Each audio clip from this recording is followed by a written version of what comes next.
السلام علیکم۔ ہمارے چینل کے تمام ناظرین کو خوش آمدید۔ آج کی کہانی ایک ایسے کردار کے گرد گھومتی ہے جس کی زندگی میں آنے والے حالات اس کے فیصلوں کو شکل دیتے ہیں اور وہ فیصلے ایک انجام کی طرف لے جاتے ہیں۔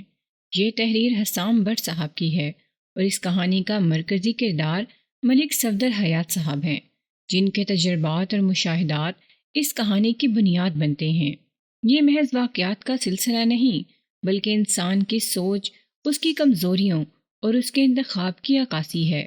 کہانی شروع کرنے سے پہلے آپ سے ایک چھوٹی سی گزارش ہے۔ اگر آپ کو ویڈیو پسند آئے تو لائک ضرور کیجیے گا، اپنی رائے کمنٹس میں ضرور دیجیے گا اور چینل کو سبسکرائب کرنا نہ بھولیے گا۔ تو آئیے اب دیر کیے بغیر آج کی کہانی کا آغاز کرتے ہیں۔ وہ بڑے خوشگوار دن تھے۔ موسم میں ایک مستی اور ترنگ سی بھری ہوئی تھی۔ خزاں رخصت ہونے کو تھی اور گلابی جاڑے کی آمد دکھائی دینے لگی تھی۔ آسمان صاف شفاف، فضا معطر اور ماحول ہر نوعیت کی سرگرمیوں کے لیے انتہائی سازگار۔ ایسے ہی ایک اجلے اور نکھرے ہوئے دن میں اپنے کمرے میں بیٹھا تھا کہ کانسٹیبل نے میرے پاس آ کر بتایا، ملک صاحب، ایک بندہ آپ سے ملنے کی ضد کر رہا ہے۔ کیا پریشانی ہے اس کو؟ میں نے کانسٹیبل سے پوچھا۔ اس نے جواب دیا، جناب، ہم تو پوچھ کر تھک گئے ہیں، لیکن وہ ایک ہی بات پر اڑا ہوا ہے کہ اسے جو کچھ بھی کہنا ہے وہ آپ سے ہی کہے گا۔ صورت سے وہ خاصا پریشان نظر آتا ہے۔ اچھا ٹھیک ہے، تم اس پریشان حال بندے کو میرے پاس بھیج دو۔ وہ یس سر کہتے ہوئے جانے لگا تو میں نے پوچھ لیا، نام کیا ہے اس بندے کا؟ نام تو اس کا رحیم بخش ہے جناب، کانسٹیبل نے جواب دیا، لیکن لالی کے نام سے مشہور ہے۔ لوگ اسے اصل نام سے کم ہی بلاتے ہیں۔ اس کا مطلب ہے تم اسے اچھی طرح جانتے ہو؟ جی، اسی قصبے کا رہنے والا ہے۔ ٹھیک ہے، بھیجو اسے۔ ادھر کانسٹیبل کمرے سے نکلا، ادھر رحیم بخش عرف لالی میرے سامنے حاضر ہو گیا۔ میں گہری نظر سے اس کا جائزہ لینے لگا۔ کانسٹیبل نے اس کی جس نامعلوم پریشانی کا ذکر کیا تھا وہ اس کے چہرے پر نظر آ رہی تھی۔ میں نے نرم لہجے میں اسے بیٹھنے کے لیے کہا اور ساتھ ہی اپنی میز کی دوسری طرف بچھی کرسی کی جانب اشارہ بھی کر دیا۔ تھوڑی سی ہچکچاہٹ کے بعد وہ کرسی کھینچ کر بیٹھ گیا۔ لالی کی عمر 35 اور 40 کے درمیان رہی ہوگی۔ وہ گندمی رنگت کا حامل، اوسط شکل و صورت کا انسان تھا۔ صحت نہ تو بہت زیادہ اچھی تھی اور نہ ہی اسے مخدوش قرار دیا جا سکتا تھا۔ اس کی حالت دیکھ کر ذہن میں پہلا تاثر یہی ابھرتا تھا کہ شاید وہ بیمار ہے۔ میں نے بدستور اس کے چہرے کو دیکھتے ہوئے پوچھا، ہاں بھائی لالی، تمہیں مجھ سے ایسا کون سا کام پڑ گیا ہے جو کسی اور کو نہیں بتا سکتے؟ کانسٹیبل نے بتایا ہے کہ تم مجھ سے ملنے کی ضد کر رہے تھے۔ وہ ہچکچاتے ہوئے دھیمے لہجے میں بولا، تھانے دار صاحب، بات ہی کچھ ایسی ہے کہ میں کسی اور سے ذکر نہیں کر سکتا۔ ایسی کیا بات ہے رحیم بخش؟ اس کے پراسرار انداز نے میرے ذہن میں تجسس کو بیدار کر دیا اور میں قدرے آگے کو جھکایا۔ متذبذب نظر سے مجھے دیکھتے ہوئے بولا، جناب، آپ میرا مذاق تو نہیں اڑائیں گے نا؟ ہرگز نہیں، میں نے یقین دلانے والے انداز میں کہا، پھر پوچھا، کیا تم مجھ سے کوئی ایسی بات کہنے والے ہو جس پر مذاق اڑایا جا سکتا ہے؟ نہیں جی، بات تو مذاق والی نہیں، لیکن کیا پتا؟ اس نے متعاملانہ انداز میں جملہ ادھورا چھوڑ دیا۔ میں نے تسلی آمیز لہجے میں کہا، تم بے فکر ہو کر بول سکتے ہو۔ اگر بات مذاق والی نہیں تو میں پوری توجہ اور سنجیدگی سے تمہارا مسئلہ سنوں گا۔ وہ چند لمحات تک ذہنی کشمکش میں مبتلا نظر آیا، پھر ہمت کر کے اس نے کہہ ہی دیا، وہ جناب، میں دراصل زری کی شکایت کرنے آیا ہوں۔ زری؟ یہ کون ہے؟ زری میری بیوی کا نام ہے، زرینہ۔ اوہ! میں نے ایک گہرا سانس خارج کیا، پھر پوچھا، رحیم بخش، تمہاری بیوی نے ایسا کیا کر دیا ہے جو تمہیں اس کی شکایت کے لیے تھانے آنا پڑا؟ جناب، وہ مجھے بہت تنگ کرتی ہے، وہ مبہم انداز میں بولا۔ یہی تو میں جاننا چاہ رہا ہوں، میں نے قدرے سخت لہجے میں کہا۔ زرینہ عرف زری تمہیں کیا تنگ کرتی ہے؟ وہ مجھے مارتی ہے جناب، اس نے بڑے یتیمانہ انداز میں بتایا۔ مارتی ہے؟ میں حیرت بھری نظر سے اسے دیکھنے لگا۔ آپ کو میری بات کا یقین نہیں آ رہا نا؟ وہ شاکی لہجے میں بولا۔ میں نے تیز نظر سے اسے گھورا اور شک زدہ لہجے میں پوچھ لیا، رحیم بخش، کیا تم نے ایسی بات کی ہے کہ میں فوراً تمہارا یقین کر لوں؟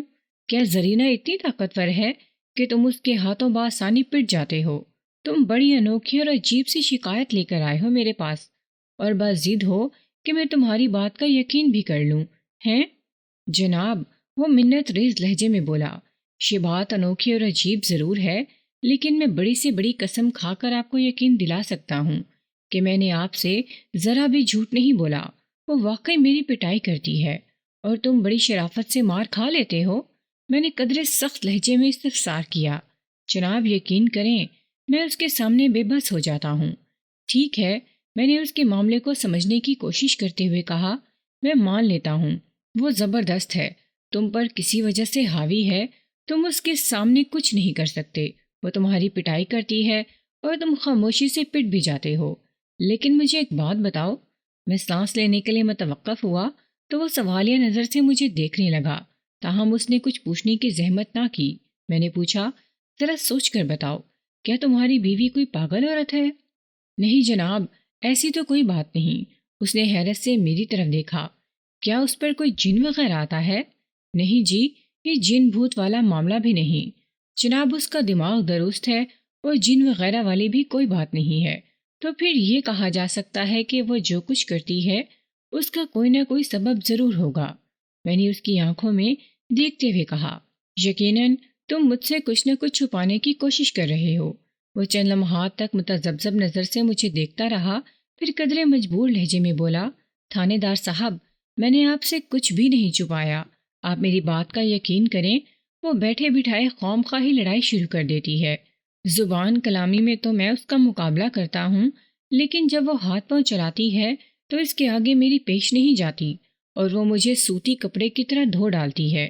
اس دوران وہ بالکل خاموش رہتی ہے تاکہ آس پڑوس والوں کو ہمارے جھگڑے کی خبر نہ ہو، اور اس کے ساتھ ہی مجھے بھی وہ دھمکی دیتی ہے کہ اگر میں نے اس مار پیٹ کے بارے میں کسی کو بتایا تو وہ میرے ساتھ بری طرح پیش آئے گی۔ لیکن میری برداشت اب جواب دے گئی ہے، اس لیے آپ کے پاس آیا ہوں۔ آپ اسے سمجھانے کی کوشش کریں۔ بات ختم کرتے ہی وہ مدد طلب نظر سے مجھے دیکھنے لگا۔ رحیم بخش عرف لالی خاصا دلچسپ کردار ثابت ہو رہا تھا۔ میں نے اس کی آنکھوں میں دیکھتے ہوئے کہا، وہ تمہیں روئی کے مانند دھنک کر رکھ دیتی ہے، پھر اس دھمکی کی کیا اہمیت ہے کہ وہ تمہارے ساتھ بری طرح پیش آئے گی؟ جناب، وہ خوفزدہ انداز میں آنکھیں پھیلاتے ہوئے بولا، وہ بڑے خطرناک طریقے سے مجھے ڈراتی ہے کہ اگر میں نے اس کے سلوک کا ذکر کسی سے کیا تو مجھے کھانے میں زہر ملا کر موت کی نیند سلا دے گی، یا کسی رات سوتے میں اس تیز چھری سے میری شہرک کاٹ ڈالے گی اور مشہور کر دے گی، گھر میں ڈاکو آئے تھے۔ لالی نے ان کے سامنے مزاحمت کی اور وہ اس کی گردن کاٹ کر چلے گئے۔ ان باتوں سے آپ اندازہ لگا سکتے ہیں کہ وہ کس قسم کی عورت ہے۔ تمہارے اس جنگجو بیوی کے بارے میں کوئی اندازہ تو میں بعد میں قائم کروں گا، لیکن میں نے بخوبی اندازہ لگا لیا ہے کہ تم بڑے بودے مرد ہو۔ میں نے تیکھے لہجے میں کہا، ایک مرد ہو کر اپنی بیوی کے سامنے اس طرح بے بس ہو جاتے ہو کہ جو بھی سنے گا تمہاری مردانگی پر شک کرے گا۔ کیا تمہیں شرم محسوس نہیں ہوتی؟ مجھے بہت زیادہ شرم آتی ہے تھانے دار صاحب، وہ ندامت آمیز لہجے میں بولا۔ اسی لیے تو آج تک کسی کے سامنے زبان نہیں کھولی۔ جب پانی سر سے اوپر ہو گیا تو آپ کے پاس آ گیا ہوں۔ اب آپ ہی اس مسئلے کو حل کر دیں۔ اور وہ لمحے بھر کو متوقف ہوا، پھر کمزور سے سینے کو حد سے زیادہ پھلاتے ہوئے بولا، جہاں تک مردانگی کا تعلق ہے نا، تو ایسی ویسی تشویش کی کوئی بات نہیں۔ میں بس اس بات سے ڈرتا ہوں کہ جگ ہنسائی نہ ہو، بس اتنی سی بات ہے۔ لالی بات ختم کر کے خاموش ہوا تو مجھے اس کی حالت زار پر ترس آنے لگا۔ ایسے مجبور اور لاچار قسم کے شوہر بڑے قابل رحم دکھائی دیتے ہیں۔ میرا ذاتی تجربہ یہ ہے کہ ایسے شوہروں کو جب گہرائی تک کریدا جائے تو 90% کیسز میں وہی قصوروار دکھائی دیتے ہیں۔ وہ اپنی بعض مخصوص خامیوں اور نااہلیوں کے سبب بیویوں کو خود پر حاوی کر لیتے ہیں اور پھر زندگی بھر ان کے لات جوتے کھاتے رہتے ہیں۔ لالی بھی مجھے کچھ اسی نوعیت کا کیس نظر آ رہا تھا، لیکن اس کی کسی عملی مدد سے پہلے مجھے یہ پتہ لگانا تھا کہ اس کے اور زری کے درمیان خرابی کہاں واقع تھی، اور یہ معلومات اس سے گفتگو کر کے ہی حاصل کی جا سکتی تھی۔ یہ معلومات حاصل کرنے سے پہلے میں نے اس کے سامنے ایک چال چلی۔ ٹٹولتی ہوئے نظروں سے گھورتے ہوئے میں نے اس سے کہا، رحیم بخش، تم اپنی بیوی سے اس قدر عاجز ہو اور ہر وقت یہ دھڑکا لگا رہتا ہے کہ وہ کسی بھی وقت تمہاری جان لے لے گی، تو ایسی خون خوار اور خطرناک بیوی سے تم ہمیشہ کے لیے جان کیوں نہیں چھڑوا لیتے؟ ہمیشہ کے لیے جان چھڑا لوں؟ وہ سہمی ہوئی نظروں سے مجھے دیکھتے ہوئے بولا، شانی آپ کا مطلب ہے؟ اس نے معنی خیز انداز میں جملہ نامکمل چھوڑا تو میں نے اس بات میں گردن ہلا دی۔ وہ جلدی سے بولا، نہیں جناب، یہ ممکن نہیں۔ کیوں ممکن نہیں ہے؟ میں نے پوچھا۔ وہ بولا، پہلی بات تو یہ جناب کہ زری بہت خوبصورت ہے، میں اسے چھوڑنے کا تصور بھی نہیں کر سکتا۔ دوسرے یہ کہ اگر میں نے ایسی کوئی کوشش کی تو وہ موت سے پہلے ہی مجھے قتل کر دے گی۔ وہ بہت جنونی ہو جاتی ہے۔ میں چند لمحات تک متذبذب انداز میں دیکھتا رہا، پھر میں نے تسلی آمیز لہجے میں لالی سے کہا، تم بالکل ٹھیک جگہ پر آ گئے ہو۔ تمام فکروں اور پریشانیوں کو اپنے اندر سے نکال دو۔ میں تمہارے لیے جو کچھ کر سکتا ہوں وہ ضرور کروں گا، لیکن اس کے لیے ضروری ہے کہ تم مجھ سے بھرپور تعاون کرو۔ میں تم سے جو کچھ بھی پوچھوں اس کا ٹھیک ٹھیک جواب دو۔ میری بات سمجھ رہے ہو نا؟ جی تھانے دار صاحب، وہ جلدی سے اس بات میں گردن ہلاتے ہوئے بولا۔ میں اچھی طرح سمجھ رہا ہوں، آپ پوچھیں، کیا پوچھنا ہے؟ میں نے پوچھا، تمہاری عمر اس وقت کیا ہوگی؟ آنے والے ساون میں پورے 40 سال کا ہو جاؤں گا، اس نے جواب دیا۔ اور تمہاری بیوی زری کی عمر کتنی ہے؟ 22 سال، وہ جزبز ہوتے ہوئے بولا۔ میں نے فوراً ذہن میں حساب لگایا، زری لالی سے عمر میں کم و بیش آدھی تھی۔ یہ ٹھیک ہے کہ شوہر کی عمر بیوی سے چند سال، زیادہ سے زیادہ 8-10 سال زیادہ ہونا چاہیے، لیکن اس کا مطلب یہ بھی نہیں کہ دیکھنے والوں کو باپ بیٹی نظر آئیں۔ وہ منتظر نگاہ سے مجھے دیکھ رہا تھا۔ میں نے ٹٹولنے والے انداز میں استفسار کیا، لالی تمہارے بچے کتنے ہیں؟ بچے تو ابھی نہیں ہیں جناب، وہ جھیپے ہوئے لہجے میں بولا۔ میں نے چونک کر اس کی طرف دیکھا اور پوچھا، شادی کو کتنا عرصہ ہوا ہے؟ 2 سال پورے ہو گئے ہیں، تیسرا شروع ہے، اس نے جواب دیا۔ کوئی اچھی امید؟ میں نے معنی خیز انداز میں پوچھا۔ اس نے مایوسی سے نفی میں گردن ہلا دی۔ گھر میں تمہارے اور زری کے علاوہ اور کتنے افراد رہتے ہیں؟ کوئی نہیں، صرف ہم دونوں ہی ہیں، وہ شکستہ لہجے میں بولا۔ ایک بوڑھی والدہ تھی، پچھلے سال اس کا بھی انتقال ہو گیا ہے۔ بات ختم کرتے کرتے اس کا لہجہ خاصا افسردہ ہو گیا۔ میں نے محسوس کیا اس نے اپنی والدہ کی ابدی جدائی کا بڑا گہرا اثر لیا تھا۔ گویا گزشتہ 1 سال سے وہ میاں بیوی گھر میں ایک دوسرے کی شکل دیکھ کر زندگی گزار رہے تھے۔ ہر شادی شدہ جوڑے کے لیے زندگی کا وہ حصہ بڑا بھاری اور بے کیف ہوتا ہے جب وہ گھر میں اکیلے رہتے ہوں اور ان کی کوئی اولاد نہ ہو۔ ایک بات میری سمجھ میں یہ بھی آئی کہ لالی اور زری کے بیچ پائے جانے والی چپکلش کی ایک وجہ محرومی بھی ہو سکتی ہے، جو بے اولادی کی شکل میں اس جوڑے کی ازدواجی زندگی کو زہر آلودہ کر رہی تھی۔ میں نے اسے ایک اہم سوال کیا، جب تمہاری والدہ زندہ تھیں تب بھی زری اسی طرح تمہاری پٹائی کیا کرتی تھی؟ اس نے شرمندگی بھری نظر سے دیکھا اور نفی میں گردن ہلاتے ہوئے جواب دیا، تھانے دار صاحب، اس زمانے میں زری کی توپوں کا رخ میری ماں کی طرف ہوتا تھا۔ ساس بہو نے ایک دن اتفاق سے نہیں گزارا ہوگا، ہر روز ایک نیا جھگڑا سامنے آیا اور مجھے منصف کا کردار ادا کرنا پڑتا۔ یہ دنیا کا سب سے مشکل کام تھا تھانے دار صاحب، میں ہر صبح جیتا اور ہر رات مرتا تھا۔ آپ اندازہ لگا سکتے ہیں میں نے وہ 1.25 سال کس اذیت میں گزارا ہوگا۔ اماں کے قبر میں اترتے ہی زری نے مجھے نشانہ بنا لیا، پتہ نہیں وہ چاہتی کیا ہے۔ میں نے ہمدردی بھرے لہجے میں اسے پکارا اور کہا، رحیم بخش، ذرا سوچ کر بتاؤ، تم دونوں کے درمیان جھگڑا عموماً کس بات پر ہوتا ہے؟ اس کے مطالبات سے بے ساختہ اس کے منہ سے نکلا۔ مطالبات؟ میں نے چونک کر اس کی طرف دیکھا اور پوچھا، کیسے مطالبات؟ وہ ایک افسردہ سانس خارج کرتے ہوئے بولا، تھانے دار صاحب، میری سب سے بڑی کمزوری یہ ہے کہ میں غریب آدمی ہوں، اور زری کا مطالبہ یہ ہے کہ میں اسے کم از کم 2 طلائی زیورات بنا کر دوں، جو میرے لیے تقریباً ناممکن ہے۔ بس میرے انکار پر جھگڑا شروع ہو جاتا ہے، جو بالآخر مار پیٹ پر جا کر ختم ہوتا ہے، یعنی وہ مارتی ہے اور میں مار کھاتا ہوں۔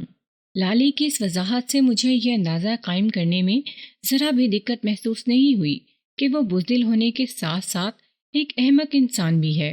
میں نہیں جانتا تھا لالی کی معاشی حیثیت کیا ہے، لہٰذا اپنی معلومات کے لیے میں نے اس سے پوچھ لیا، رحیم بخش، تم کیا کام کرتے ہو؟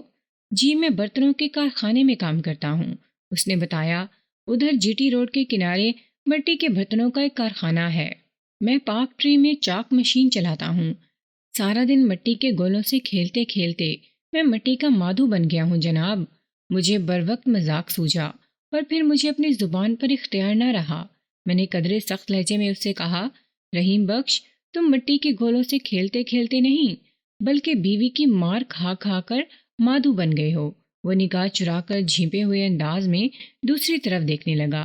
پاک ٹری نامی برتنوں کا وہ کارخانہ میں نے دیکھ رکھا تھا، بلکہ مذکورہ کارخانے کے مالک بابو شفیق کو بھی اچھی طرح جانتا تھا۔ بابو شفیق ایک امن پسند اور شریف النفس انسان تھا۔ پاک ٹری میں مٹی اور چینی کے برتن تیار کیے جاتے تھے، جن میں ٹی سیٹ، ڈنر سیٹ اور مرتبان وغیرہ شامل تھے۔ لالی اسی کارخانے میں چاک مشین چلاتا تھا۔ میں نے لالی کی آنکھوں میں دیکھتے ہوئے کہا، رحیم بخش، تم بھی عجیب آدمی ہو۔ زری کو 2 طلائی زیور نہیں بنوا کر دے رہے اور روزانہ اس سے لات جوتے کھاتے ہو۔ کوئی چھوٹی موٹی 2 انگوٹھیاں یا بھالیاں وغیرہ بنوا دو اور جان چھڑاؤ۔ میں نے لمحے بھر کے لیے توقف کیا اور پوچھا، وہ تمہارے کارخانے کے مالک بابو شفیق سے میری اچھی دعا سلام ہے۔ اگر تم کہو تو میں تمہیں کچھ رقم پیشگی دلوا سکتا ہوں۔ جناب، آپ میری بات نہیں سمجھے، وہ الجھن زدہ لہجے میں بولا۔ 2 بالیوں یا 2 انگوٹھیوں کی بات ہوتی تو میں جیسے تیسے کب کا بنوا کر زری کو دے چکا ہوتا۔ تم کہنا کیا چاہتے ہو؟ میرے لہجے میں بھی الجھن در آئی۔ وہ وضاحت کرتے ہوئے بولا، تھانے دار صاحب، وہ زیور سے زری کی مراد 2 مکمل طلائی زیورات کے سیٹ، ہر ایک سیٹ میں انگوٹھیاں، بالیاں، جھمکے، جھومر، چوڑیاں اور دیگر ہر قسم کی چھوٹی بڑی چیز شامل ہونی چاہیے۔ میری اتنی پسلی نہیں جناب۔ لالی کی بات سن کر میں سوچ میں پڑ گیا۔ زری کا 2 زیور کا مطالبہ 15 سے 20 تولے فی زیور کی کہانی تھی، اور یہ ایک جیتی جاگتی حقیقت تھی کہ لالی بیچارہ اپنی بیوی کی خوشنودی حاصل کرنے کے لیے فوری طور پر یا تاخیر سے بھی 35-40 تولے سونے کے زیورات کا بندوبست نہیں کر سکتا تھا۔ واقعی وہ اتنی پسلی کا آدمی نہیں تھا۔ ٹھیک ہے، میں تمہاری بیوی کو سمجھاؤں گا، میں نے تسلی بھرے لہجے میں کہا۔ جناب، میں اسی لیے تو آپ کے پاس آیا ہوں کہ آپ میرے اس مسئلے کو کسی بھی طرح حل کر دیں، لیکن اس سلسلے میں میری آپ سے ایک درخواست ہے۔ وہ کیا رحیم بخش؟ میں نے چونک کر سوالیہ نظر سے اسے دیکھا۔ وہ بولا، آپ اسے میرے سامنے نہیں سمجھائیں گے، ورنہ وہ یہی سمجھے گی کہ میں نے آپ سے اس کی شکایت کی ہے۔ اس پر وہ اور زیادہ برہم ہو سکتی ہے۔ اتنی عقل ہے مجھ میں۔ میں نے گھور کر اسے دیکھا۔ تمہیں فکر مند ہونے کی ضرورت نہیں۔ ایک بات اور ہے جناب، وہ لجاجت آمیز لہجے میں بولا، آپ زری کو تھانے نہیں بلوائیں گے۔ کچھ بھی ہے، میری عزت، میں نے کہا نا، تم اس سلسلے میں پریشان نہ ہو۔ میں نے اس کی بات پوری ہونے سے پہلے ہی کہہ دیا، میں دیکھ لوں گا اس معاملے کو۔ پھر لمحے بھر کو رک کر میں نے اس سے پوچھا، قصبے میں تمہارا گھر کس طرح واقع ہے؟ اس نے بتایا، جناب، ہمارا قصبہ جیون پور جی ٹی روڈ سے لگا ہوا ہے، اور میرا گھر قصبے میں داخل ہوتے ہی دوسری گلی میں ہے، مسجد والی گلی میں، بلکہ مسجد کے ساتھ ہی۔ ٹھیک ہے، میں کوئی مناسب وقت دیکھ کر تمہارے گھر کی طرف چکر لگاؤں گا۔ تم کارخانے کب جاتے ہو اور وہاں سے تمہاری واپسی کتنے بجے ہوتی ہے؟ جناب، میں صبح 8 بجے گھر سے نکلتا ہوں اور 10 منٹ میں کارخانے پہنچ جاتا ہوں، اس نے جواب دیا، اور 5 بجے میری چھٹی ہوتی ہے۔ میں نے اسے یقین دلایا کہ وہ پریشان نہ ہو، میں جلد از جلد اس کے مسئلے کو حل کر دوں گا۔ وہ مطمئن ہو کر تھانے سے چلا گیا۔ اس کے جانے کے بعد میں کافی دیر تک اسی کے بارے میں سوچتا رہا۔ جیون پور ایک چھوٹا سا قصبہ تھا، پر میرے تھانے کی حدود میں آتا تھا، لہٰذا اس قصبے میں بسنے والوں کے مسائل حل کرنا میرے فرائض میں آتا تھا۔ رحیم بخش عرف لالی اپنی ازدواجی زندگی کا جو مسئلہ لے کر میرے پاس آیا تھا، اسے حل کرنے کے لیے میرا اس کی بیوی سے ملنا بہت ضروری تھا۔ ابھی تک اس معاملے کا ایک رخ میرے سامنے آیا تھا جو کہ لالی نے اجاگر کیا تھا۔ جس طرح ہر تصویر کے 2 رخ ہوتے ہیں، اسی طرح ہر معاملے کے بھی 2 رخ ہوتے ہیں۔ زری سے ملنے اور اس کا موقف سننے کے بعد ہی کسی عملی کوشش کے بارے میں سوچا جا سکتا تھا۔ 2 روز کے بعد مجھے کسی ضروری کام سے صنعت نگر جانے کا اتفاق ہوا۔ جیون پور اور صنعت نگر قریب قریب واقع تھے۔ واپسی میں نے زری سے ملنے کا فیصلہ کر لیا۔ وہ دوپہر کا وقت تھا، تاہم سورج کی میٹھی تمازت بڑی خوشگوار محسوس ہو رہی تھی۔ اکتوبر کے مہینے میں موسم کچھ ایسی نوعیت کا ہو جاتا ہے۔ میں جی ٹی روڈ کو چھوڑ کر جیون پور کے اندر داخل ہو گیا۔ صنعت نگر میں کار سرکار سے نہیں بلکہ اپنے ایک ذاتی کام سے گیا تھا، لہٰذا اس وقت میں یونیفارم کے بجائے عوامی لباس میں تھا۔ لالی کا گھر قصبے کے زیادہ اندر نہیں تھا۔ میں ایک گلی سے دوسری گلی یعنی مسجد والی گلی میں پہنچا، پھر مطلوبہ دروازے پر دستک دے ڈالی۔ میری معلومات کے مطابق اس وقت لالی کی بیوی زری کو گھر میں اکیلا ہونا چاہیے تھا۔ لالی کی فیکٹری میں 5 بجے چھٹی ہوتی تھی اور وہ 5:15 سے پہلے گھر نہیں پہنچ سکتا تھا۔ گویا زری سے ملاقات کے لیے میرے پاس اچھا خاصا وقت تھا۔ میری دستک کے جواب میں 1 منٹ کے بعد کنڈی گرنے کی آواز سنائی دی۔ اگلے ہی لمحے دروازہ تھوڑا سا کھلا، لیکن کسی کی صورت نظر نہیں آئی۔ تاہم نیم و دروازے کے عقب سے آواز ابھری، کون؟ یہ میں ہوں، ملک صفدر حیات، اس علاقے کا تھانہ انچارج۔ میں نے دھیمے لہجے میں اپنا تعارف کروایا، پھر پوچھا، کیا یہ رحیم بخش عرف لالی کا گھر ہے؟ جی، وہ لکنت زدہ انداز میں بولی، لیکن لالی تو کارخانے گیا ہوا ہے۔ کوئی بات نہیں، میں نے معتدل انداز میں کہا، تم غالباً لالی کی بیوی زری ہو، میں تم سے ہی مل لیتا ہوں، بہت ضروری بات کرنا ہے۔ خیریت تو ہے نا؟ پولیس اور تھانے کا نام سن کر وہ گھبرا گئی تھی۔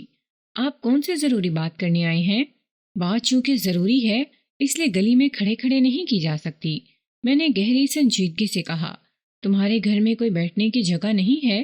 میں زری کو ہینڈل کرنے کے لیے ذہن میں ایک مؤثر اور فوری منصوبہ تیار کر چکا تھا۔ اس منصوبے کے مطابق میری پہلی چال ہی کامیاب ثابت ہوئی۔ اس نے میرے لیے اپنے گھر کی بیٹھک کا دروازہ کھول دیا۔ اگلے ہی لمحے ہم دونوں اس بیٹھک میں ایک دوسرے کے روبرو بیٹھے تھے۔ لالی نے کسی غلط بیانی سے کام نہیں لیا تھا۔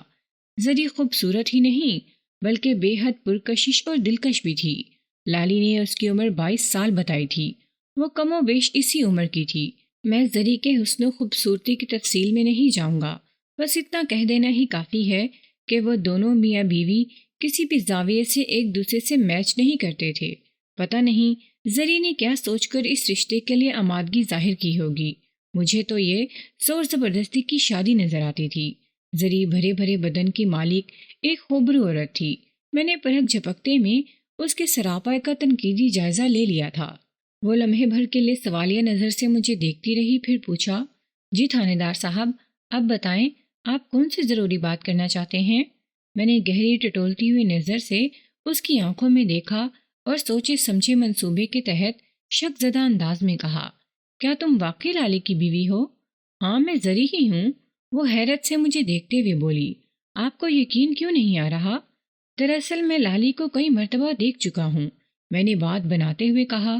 تمہارا اس کا کوئی میل دکھائی نہیں دیتا، اس لیے میں نے دانستہ جملہ ادھورا چھوڑ دیا۔ وہ جلدی سے بولی، آپ واقعی ٹھیک کہتے ہیں تھانے دار صاحب، ہم دونوں میں بالکل نہیں بنتی، پر کیا کروں، اب تو اسی کے ساتھ زندگی گزارنا ہے۔ میں محسوس کر رہا ہوں تم دونوں میں مجبوری کا ساتھ ہے، میں نے اپنی پلاننگ کے تحت اس کا اعتماد حاصل کرتے ہوئے کہا۔ لگتا ہے تمہیں تمہاری مرضی کے خلاف لالی سے بیاہا گیا ہے۔ مرضی تو میری شامل تھی جناب، وہ تعامل کرتے ہوئے بولی، لیکن مجھے پتا نہیں تھا کہ ایسا نکما نکلے گا۔ میں تو سلمہ ہی کو قصوروار سمجھ رہی تھی، مگر اس گھر میں تو آنے کے بعد مجھے احساس ہو گیا سلمہ غلط نہیں تھی، ساری خرابی اسی لالی میں ہے۔ سلمہ؟ میں نے حیرت سے اس کی طرف دیکھا۔ یہ سلمہ کون ہے؟ ان دونوں میاں بیوی کی کہانی میں سلمہ نامی اس کردار نے میری دلچسپی میں کئی گنا اضافہ کر دیا تھا۔ مجھے ایسا محسوس ہوا زری کوئی سنسنی خیز انکشاف کرنے والی ہے۔ میرے حیرت بھرے سوال کے جواب میں اس نے کہا، سلمہ لالی کی پھوپھی کی بیٹی ہے۔ پھوپھی صدیقہ لالی کے باپ کریم بخش کی سگی بہن نہیں، بس یوں سمجھ لیں کہ وہ لالی کے رشتے کی پھوپھی ہے۔ اسی پھوپھی صدیقہ کی بیٹی سلمہ لگ بھگ 4 سال تک لالی کی بیوی رہی ہے۔ کیا مطلب؟ میں نے چونک کر زری کو دیکھا اور پوچھا، کیا تم لالی کی دوسری بیوی ہو؟ اس نے بڑی رسان سے اس بات میں گردن ہلائی اور بتایا، لالی کی پہلی شادی سلمہ سے ہوئی تھی۔ سلمہ 4 سال تک اس گھر میں رہی اور اس دوران ان لوگوں میں لڑائی جھگڑے ہی ہوتے رہے۔ اللہ معاف کرے، کہتے ہیں مرنے والے کی برائی نہیں کرنا چاہیے۔ ویسے حقیقت یہی ہے کہ لالی کی ماں اللہ وسائی بڑی فتنہ پرور عورت تھی۔ وہ جملہ ادھورا چھوڑ کر میں توقف ہوئی، ایک گہرا سانس خارج کی اور اپنی بات کو آگے بڑھاتے ہوئے بولی، جب میں لالی کی بیوی بن کر اس گھر میں آئی تو مجھے پتا چلا کہ اللہ وسائی کیسی سازشی اور منافق عورت تھی۔ وہ کہتے ہیں نا، جب تک واسطہ نہ پڑے انسان کی اصلیت کھل کر سامنے نہیں آتی۔ جب اللہ وسائی میرے تجربے میں آئی تو مجھے حقیقت کا علم ہوا کہ سلمہ غلط نہیں تھی، بلکہ اللہ وسائی نے اسے غلط مشہور کر دیا تھا، اور لالی تو اپنی ماں کے اشاروں پر ناچنے والا کاٹ کا الو تھا۔ وہ تھوڑی دیر کے لیے رکی تو میں نے سرسراتے ہوئے لہجے میں پوچھا، سری کیا تم مجھے بتاؤ گی کہ سلمہ کا انجام کیا ہوا؟ ضرور بتاؤں گی تھانے دار صاحب، وہ تعاون آمیز لہجے میں بولی، لیکن ابھی تک آپ نے یہ نہیں بتایا کہ کون سی ضروری بات کرنے آپ ہمارے گھر آئے ہیں۔ اس ضروری بات کا تعلق تمہاری اور لالی کی زندگی سے ہے، میں نے صاف گوئی کا مظاہرہ کرتے ہوئے کہا، لیکن پہلے تم سلمہ کی کہانی مکمل کر لو، پھر میں تم سے بات کرتا ہوں۔ اس نے لمحے بھر کے لیے ٹٹولتی ہوئی نظر سے مجھے دیکھا، ایک گہری سانس خارج کی اور میری فرمائش کے مطابق سلسلہ کلام کو جاری رکھتے ہوئے بولی، شادی کے تھوڑے عرصے بعد ہی اللہ وسائی نے سلمہ کے خلاف پروپیگنڈا شروع کر دیا، پھوڑ، بد زبان، بے ہنر اور جانے کیا کیا اسے مشہور کر دیا۔ اس معاملے کا سب سے افسوسناک پہلو یہ تھا کہ لالی بھی اپنی ماں کا طرفدار اور ہم زبان ہو گیا تھا۔ یہ دونوں ماں بیٹا اتنی صفائی اور ڈھٹائی سے سلمہ کا تذکرہ کرتے کہ سننے والے انہیں سچا اور سلمہ کو قصوروار سمجھنے لگتے۔ خود میں بھی ایسا ہی سمجھتی تھی۔ یہ تو مجھے اس گھر کی بہو بننے کے بعد تجربہ ہوا کہ غلط کون تھا اور صحیح کون۔ اگر میں پہلے اللہ وسائی اور لالی کی اصلیت اور فطرت سے واقف ہو جاتی تو اس شادی کے لیے ہرگز تیار نہ ہوتی۔ خیر، میں تو آپ کو سلمہ کے بارے میں بتا رہی تھی۔ اتنا کہہ کر وہ ایک مرتبہ پھر متوقف ہوئی اور اپنی وضاحت کو دراز کرتے ہوئے بولی، جب سلمہ اور لالی کی شادی کو 2 سال سے بھی زیادہ عرصہ گزر گیا تو اللہ وسائی نے سلمہ کے بانجھ پن کی کہانی کو ہوا دینا شروع کر دی، کیونکہ سلمہ کی گود ہری نہیں ہوئی تھی۔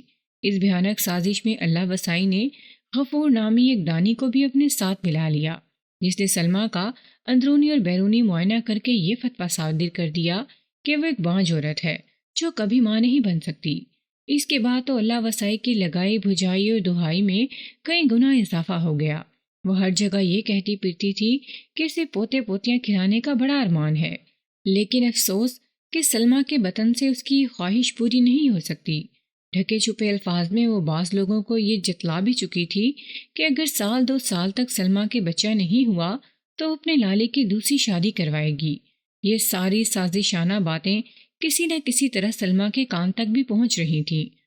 آپ اندازہ لگا سکتے ہیں تھانے دار صاحب، سلمہ اس صورتحال میں کس ذہنی اذیت سے گزرتی ہوگی۔ ہاں زری، میں نے اپنے سر کو اس باتی جنبش دی، میں بخوبی سلمہ کی حالت کو محسوس کر سکتا ہوں۔ خیر تم بتاؤ، سلمہ کا کیا انجام ہوا؟ جی میں اسی طرف آ رہی ہوں، زری نے گہری سنجیدگی سے جواب دیا۔ سلمہ کا بڑا ہی ہولناک انجام ہوا تھا۔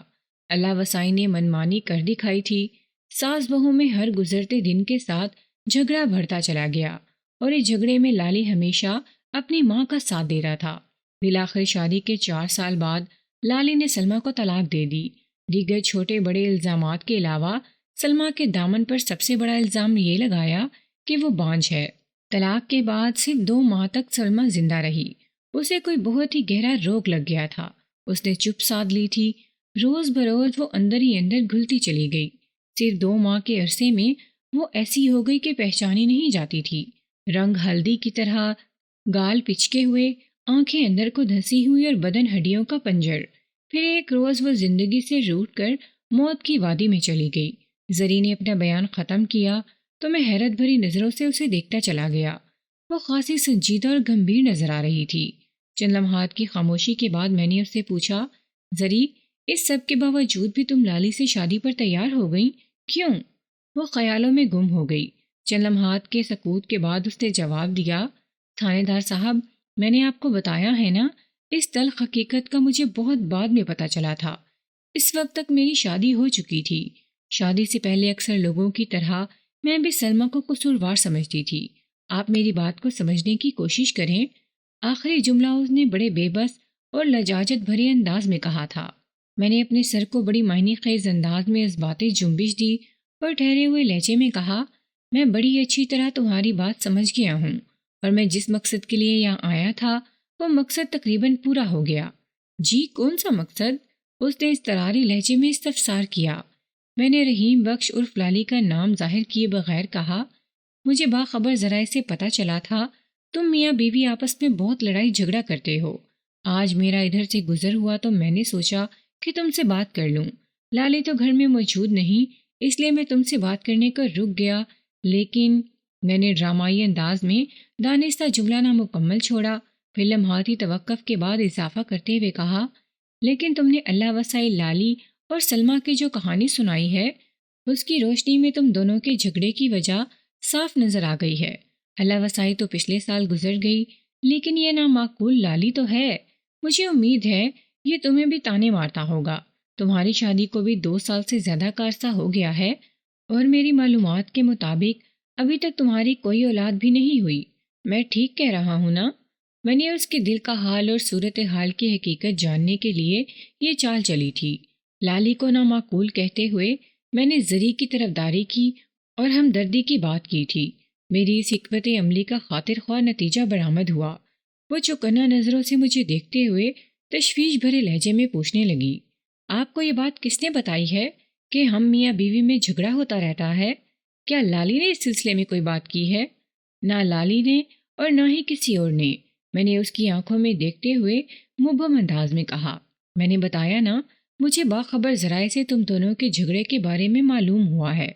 تم اس الجھن میں نہ پڑو کہ مجھ تک یہ خبر کیسے پہنچی، بس اس بات کی تصدیق کر دو کہ میں نے جو کچھ کہا ہے وہ بالکل درست ہے۔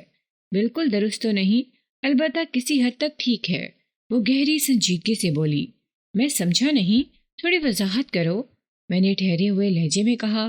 وہ چند لمحات تک سوچتی ہوئی نظروں سے مجھے دیکھتی رہی، پھر ایک ٹھنڈی سانس خارج کرتے ہوئے بولی، تھانے دار صاحب، یہ بات تو بالکل 16 آنے صحیح ہے کہ ہم دونوں میں اکثر لڑائی جھگڑا ہوتا رہتا ہے، لیکن اس کی وجہ لالی کے تانے یا روک ٹوک نہیں۔ وہ بولتے بولتے خاموش ہو گئی اور افسردہ نظر سے مجھے دیکھنے لگی۔ میں نے نرمی سے پوچھا، پھر کیا وجہ ہے؟ چھوڑیں، رہنے دیں اس بات کو، وہ کنی کاٹتے ہوئے بولی۔ میں چھوڑ نہیں سکتا زری، میں نے ایک ایک لفظ پر زور دیتے ہوئے کہا۔ مجھے بتایا گیا ہے کہ جب بھی تم میاں بیوی میں جھگڑا ہوتا ہے تو تم اس کی خوب دھلائی کرتی ہو، وہ بڑے آرام سے تمہاری مار کھاتا رہتا ہے۔ کیا تم نے اس پر کوئی سفلی وغیرہ کر رکھا ہے؟ نہیں جی، ایسی تو کوئی بات نہیں، وہ نگاہ چراتے ہوئے بولی۔ بس سمجھ لیں کہ وہ تھوڑا سا بزدل ہے۔ میں ایسا نہیں سمجھ سکتا زری، میں نے اس کے چہرے پر نگاہ گاڑتے ہوئے قدرے سخت لہجے میں کہا۔ میں نے بزدل اور کمزور شوہر دیکھے ہیں، لیکن لالی جس طرح تمہارے لات جوتے کھاتا ہے، ایسی کوئی مثال میرے علم میں نہیں۔ میں اس راز تک ضرور پہنچوں گا جو تم میاں بیوی کے درمیان چھپا ہوا ہے۔ آپ کو تو ہمارے بارے میں بہت کچھ پتہ چل چکا ہے، وہ جھینپے ہوئے لہجے میں بولی۔ میں نے بدستور سخت لہجے میں کہا، بہت کچھ سے بھی زیادہ۔ میں تو یہ جانتا ہوں کہ لڑائی کا آغاز تم کرتی ہو، تم اس سے مطالبہ کرتی ہو کہ وہ تمہیں طلائی زیورات کے 2 بھرپور سیٹ بنوا کر دے۔ تم اس کی آمدنی اور حیثیت سے اچھی طرح واقف ہو۔ وہ بیچارہ 35-40 تولے سونے کے جھمکے، جھومر اور سیٹ کہاں سے بنوا کر دے؟ تمہارا یہ مطالبہ سراسر ناجائز اور غلط ہے۔ وہ یک ٹک مجھے دیکھتی رہی۔ چند لمحے اسی کیفیت میں رہنے کے بعد وہ گویا ہوئی۔ اس کی آواز میں زمانے بھر کی افسردگی بھری ہوئی تھی۔ اس نے بھرائی ہوئی آواز میں مجھ سے کہا، تھانے دار صاحب، کیا ایک عورت، شادی شدہ عورت ہونے کے ناطے میں زیورات کی خواہش نہیں کر سکتی؟ کیوں نہیں کر سکتی؟ ضرور کر سکتی ہو، میں نے سمجھانے والے انداز میں کہا، لیکن انسان کو اپنی چادر دیکھ کر پاؤں پھیلانا چاہیے، اور جس انسان کی چادر میں جگہ جگہ سوراخ ہوں، وہ کہاں سے پاؤں پھیلانا شروع کرے اور کہاں تک پھیلائے؟ چادر اوڑھنے کے باوجود بھی اگر انسان کے سر پاؤں ننگے ہی رہیں تو ایسی چادر کا کیا فائدہ؟ تم کہنا کیا چاہ رہی ہو زری؟ میں نے چونک کر اس سے سوال کیا۔ وہ اپنی ہی دھن میں بولتی چلی گئی، تھانے دار صاحب، میں تو لالی سے صرف 2 زیورات کی فرمائش کرتی ہوں، اور میرا یہ مطالبہ کسی بھی صورت ناجائز نہیں۔ ہر شادی شدہ عورت کو بننے سنورنے کا حق حاصل ہے، اور عورت کا اصل بناؤ سنگھار تو اس کی تخلیق ہوتی ہے۔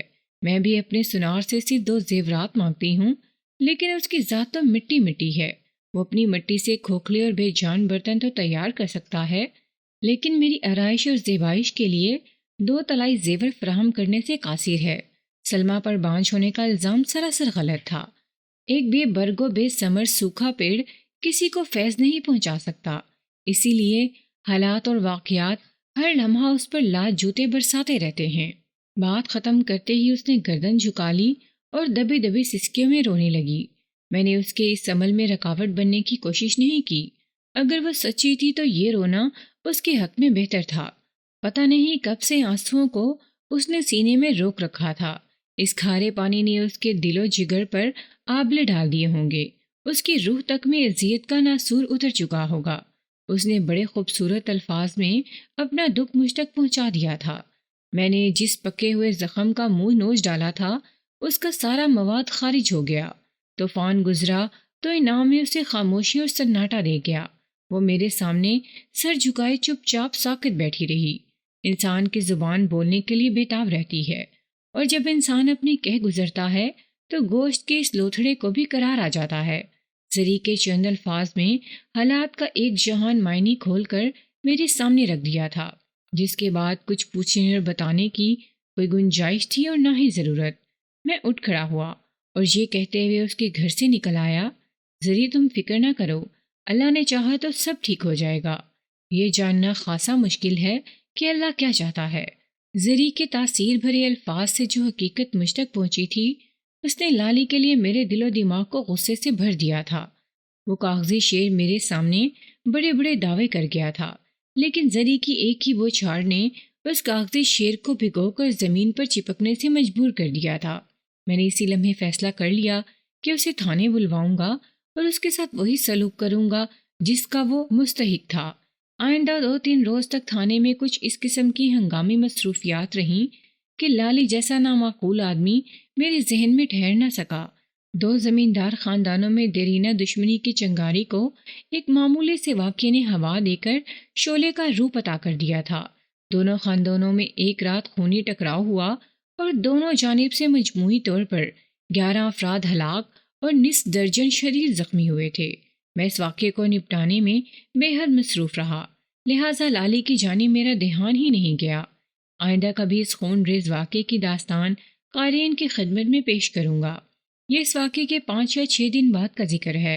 میں حسب معمول تیار ہو کر اپنے کمرے میں پہنچا تو ایک افسوسناک اطلاع میری منتظر تھی۔ مجھے بتایا گیا کہ جیون پور میں ایک شخص نے چھت سے لٹک کر خودکشی کر لی ہے۔ کون تھا وہ بدبخت؟ میں نے اطلاع دینے والے کانسٹیبل سے دریافت کیا۔ جناب، اس بندے کا نام ہے لالی، کانسٹیبل نے جواب دیا۔ ہفتہ 10 دن پہلے وہ آپ سے ملنے یہاں بھی آیا تھا۔ کانسٹیبل کے انکشاف نے مجھے گہری تشویش میں مبتلا کر دیا۔ لالی کا نام سنتے ہی میں چونک اٹھا تھا، اور اس کے ساتھ ہی اس کی زندگی کی کہانی بھی میرے ذہن میں تازہ ہو گئی۔ اس نے اپنی بیوی کے ظلم و ستم کی داستان سناتے ہوئے اسے سمجھانے کے لیے مجھ سے درخواست کی تھی، لیکن میں جا کر زری سے ملا تو حقائق کی کوئی دوسری ہی سنگین صورت دیکھنے کو ملی۔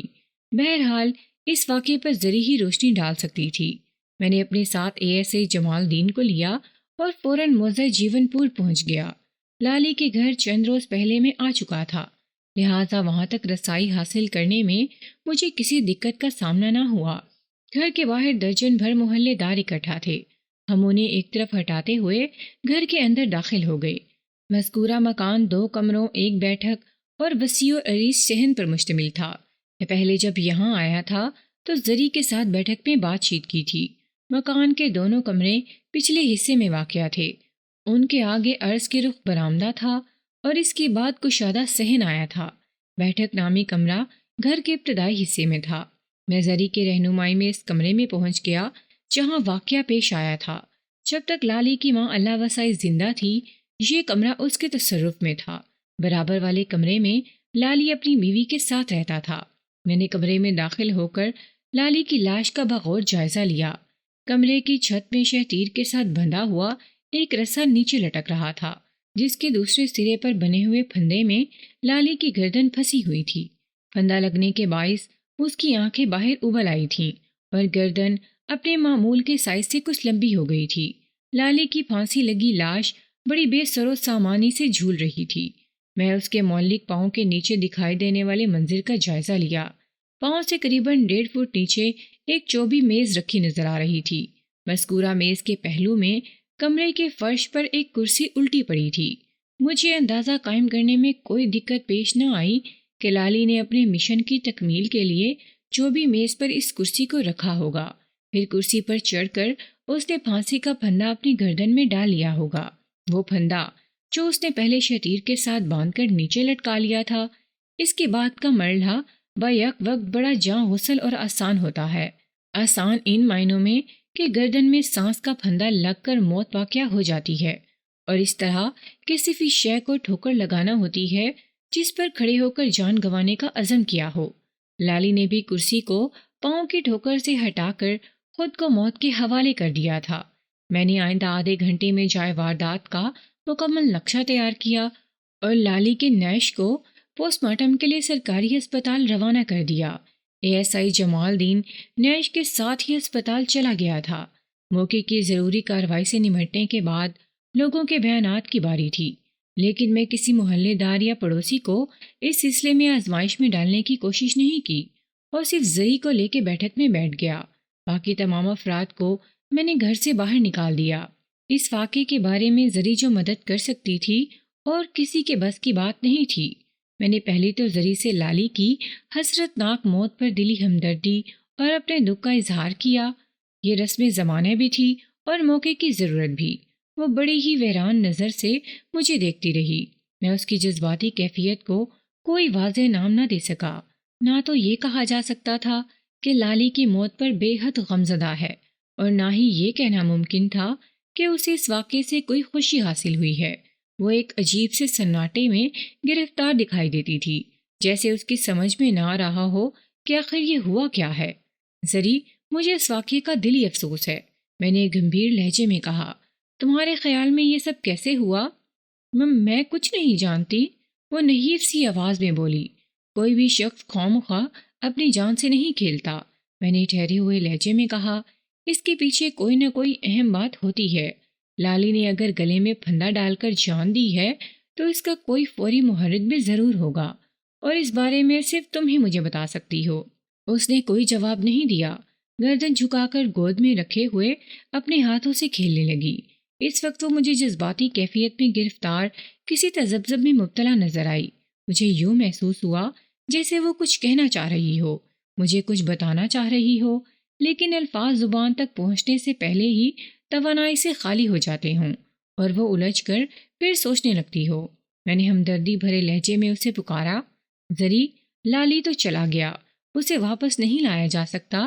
اگر کسی شخص نے اس کی جان لی ہوتی تو میں قاتل کو گرفتار کرنے کے لیے آخری سی کوشش کر ڈالتا، لیکن اس نے تو خود ہی اپنے آپ کو ختم کر ڈالا۔ وہ قاتل بھی ہے اور مقتول بھی، لیکن اگر تم میرے سامنے دل کا بوجھ ہلکا کر لو گی تو یہ تمہاری ذہنی اور جسمانی صحت کے لیے بہت اچھا ہوگا۔ میں تمہارا دشمن نہیں ہوں، مجھے اپنا ہمدرد اور دوست سمجھو۔ میرے مرہم بردار الفاظ نے اس کی گھائل سوچ کی بڑی مناسب تیمارداری کی۔ اس نے سر اٹھا کر میری جانب دیکھا۔ مجھے اس کی آنکھوں میں ویرانی، حیرانی اور پریشانی دکھائی دی۔ اس کے ساتھ ہی اضطراب، اضطرار اور الجھاؤ بھی نظر آیا۔ وہ متذبذب اور تامل کی آخری منزل سے گزر رہی تھی۔ اسے مسلسل خاموش اور متامل پا کر میں نے ٹھہرے ہوئے لہجے میں پوچھا، کیا پچھلی رات بھی تم دونوں کا کوئی جھگڑا ہوا تھا؟ وہ زبان سے کچھ نہ بولی، تاہم اقرار میں گردن ہلا دی۔ اس کا یہ اثباتی جواب پا کر میں نے نرمی سے کہا، اور یہ بھی ایک ویسا ہی جھگڑا تھا جیسا اکثر تم دونوں کے بیچ ہوتا رہتا ہے۔ اس نے مختصر سی لب کشائی کی۔ جی، اور اس مرتبہ بھی تم نے ہی اس کی پٹائی کی ہوگی۔ میں بآہستگی اسے بولنے کی راہ پر لانے کی کوشش کر رہا تھا۔ اس معاملے میں اس کا زبان کھولنا بہت ضروری تھا۔ میں یہ جاننا چاہتا تھا کہ لالی نے کس بات سے دل برداشتہ ہو کر اپنی جان لے لی تھی۔ یہ ٹھیک ہے، اس بدقسمت کے ساتھ ایک ایسا میڈیکل مسئلہ تھا کہ اسے اپنی زندگی سے بیزار، شرمندہ اور دل برداشتہ ہونا چاہیے تھا، لیکن اس کی تاریخ یہ بتاتی تھی کہ وہ اپنی خامی کے لیے بہت زیادہ جذباتی اور حساس نہیں۔ اگر ایسی کوئی بات ہوتی تو وہ بہت پہلے بہت کچھ کر چکا ہوتا۔ وہ نااہل ہی نہیں بلکہ اول درجے کا بزدل اور ڈرپوک بھی تھا، جبکہ اس قسم کے اقدامات کے لیے ایک خاص قسم کی جرأت اور حوصلے کی ضرورت ہوتی ہے۔ اگر گزشتہ رات اس نے پھندا ڈال کر اپنی جان دے دی تھی تو اس کا مطلب یہی تھا، اس رات کوئی غیر معمولی واقعہ پیش آ گیا تھا، کوئی ایسی بات ضرور ہوئی تھی جس پر اس نے یہ رد عمل ظاہر کیا تھا۔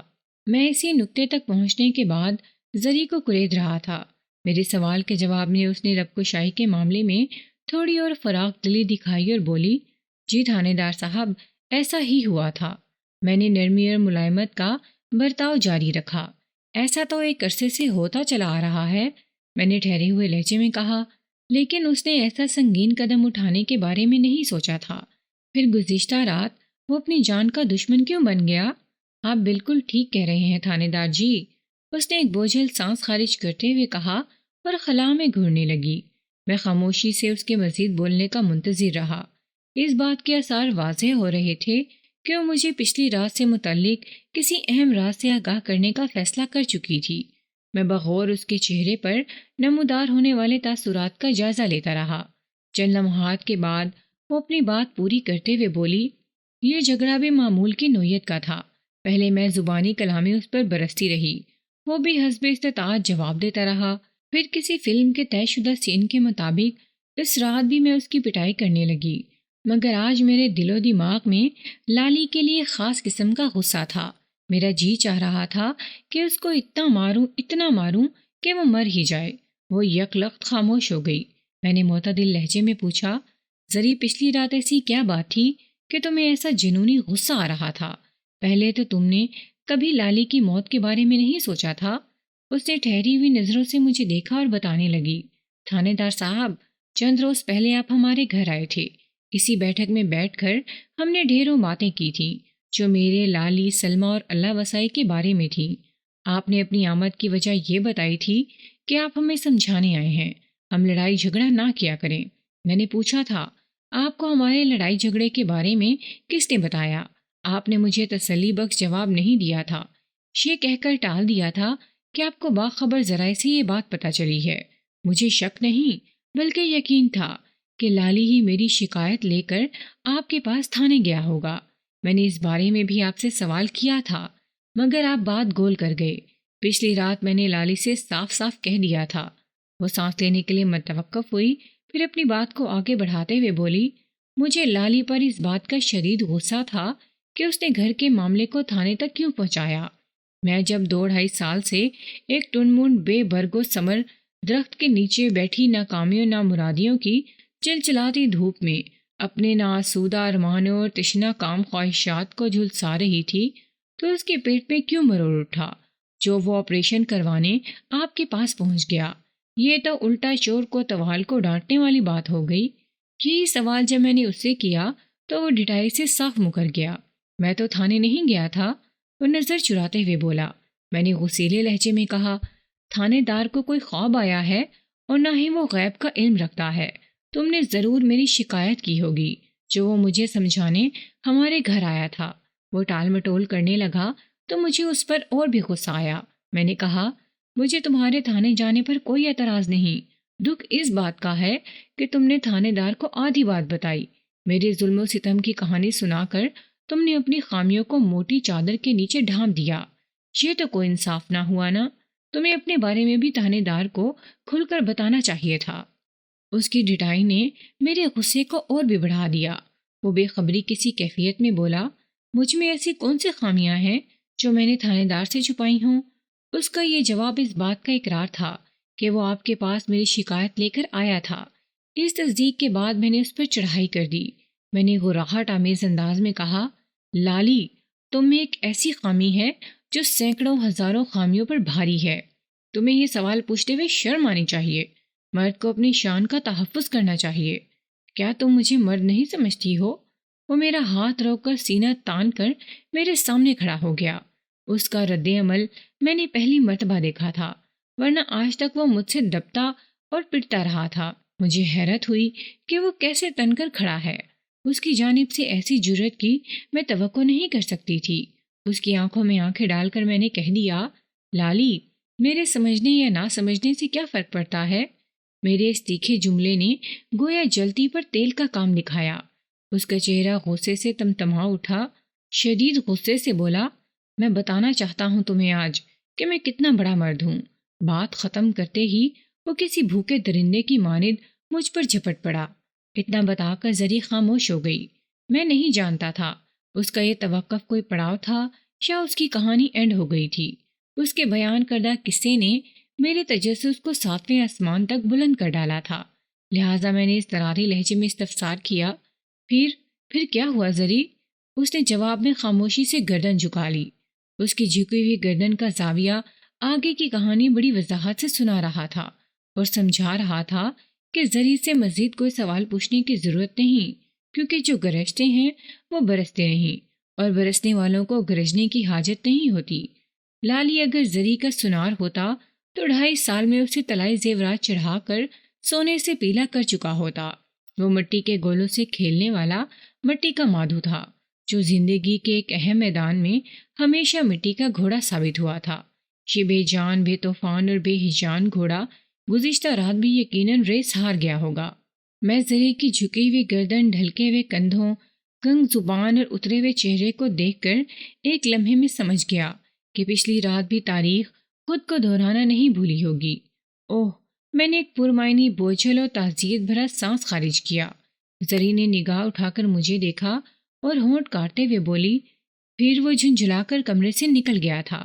میں یکٹک اسے دیکھتا رہا اور منتظر رہا کہ وہ اس افسوسناک واقعے کے حسرت بھرے انجام پر کیا روشنی ڈالتی ہے۔ اس نے میری آنکھوں میں مچلتے سوالات کو پڑھ لیا اور ایک ٹھنڈی آہ بھرتے ہوئے بولی، ہمارے درمیان جب بھی بدمزگی حد سے بڑھ جاتی تو وہ دوسرے کمرے میں چلا جاتا تھا۔ پہلے وہ کمرہ میری ساس اللہ وسائی کے استعمال میں تھا، لیکن اس کی موت کے بعد سے خالی تھا۔ میں کل رات بھی یہی سمجھی کہ وہ خود کو مزید شرمندگی سے بچانے کے لیے اپنی ماں والے کمرے میں چلا گیا ہے اور وہ رات وہیں گزارے گا۔ مجھے کیا پتا تھا کہ وہ بولتے بولتے رک گئی۔ تمہیں کب پتا چلا کہ وہ خود کو پھانسی لگا کر ختم کر چکا ہے؟ اس کے خاموش ہونے پر میں نے پوچھا۔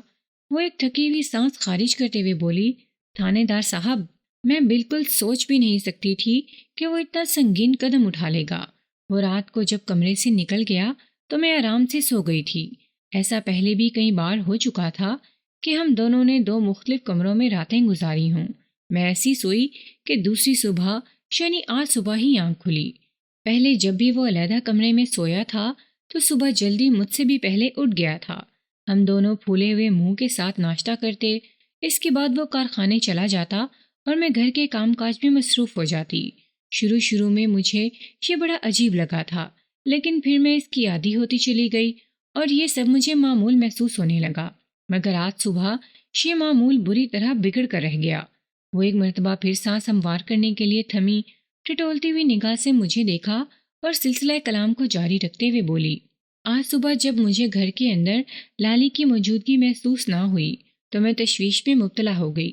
میں اپنے کمرے سے نکل کر برابر والے کمرے میں پہنچی تو لالی مجھے چھت سے لٹکتا ہوا دکھائی دیا۔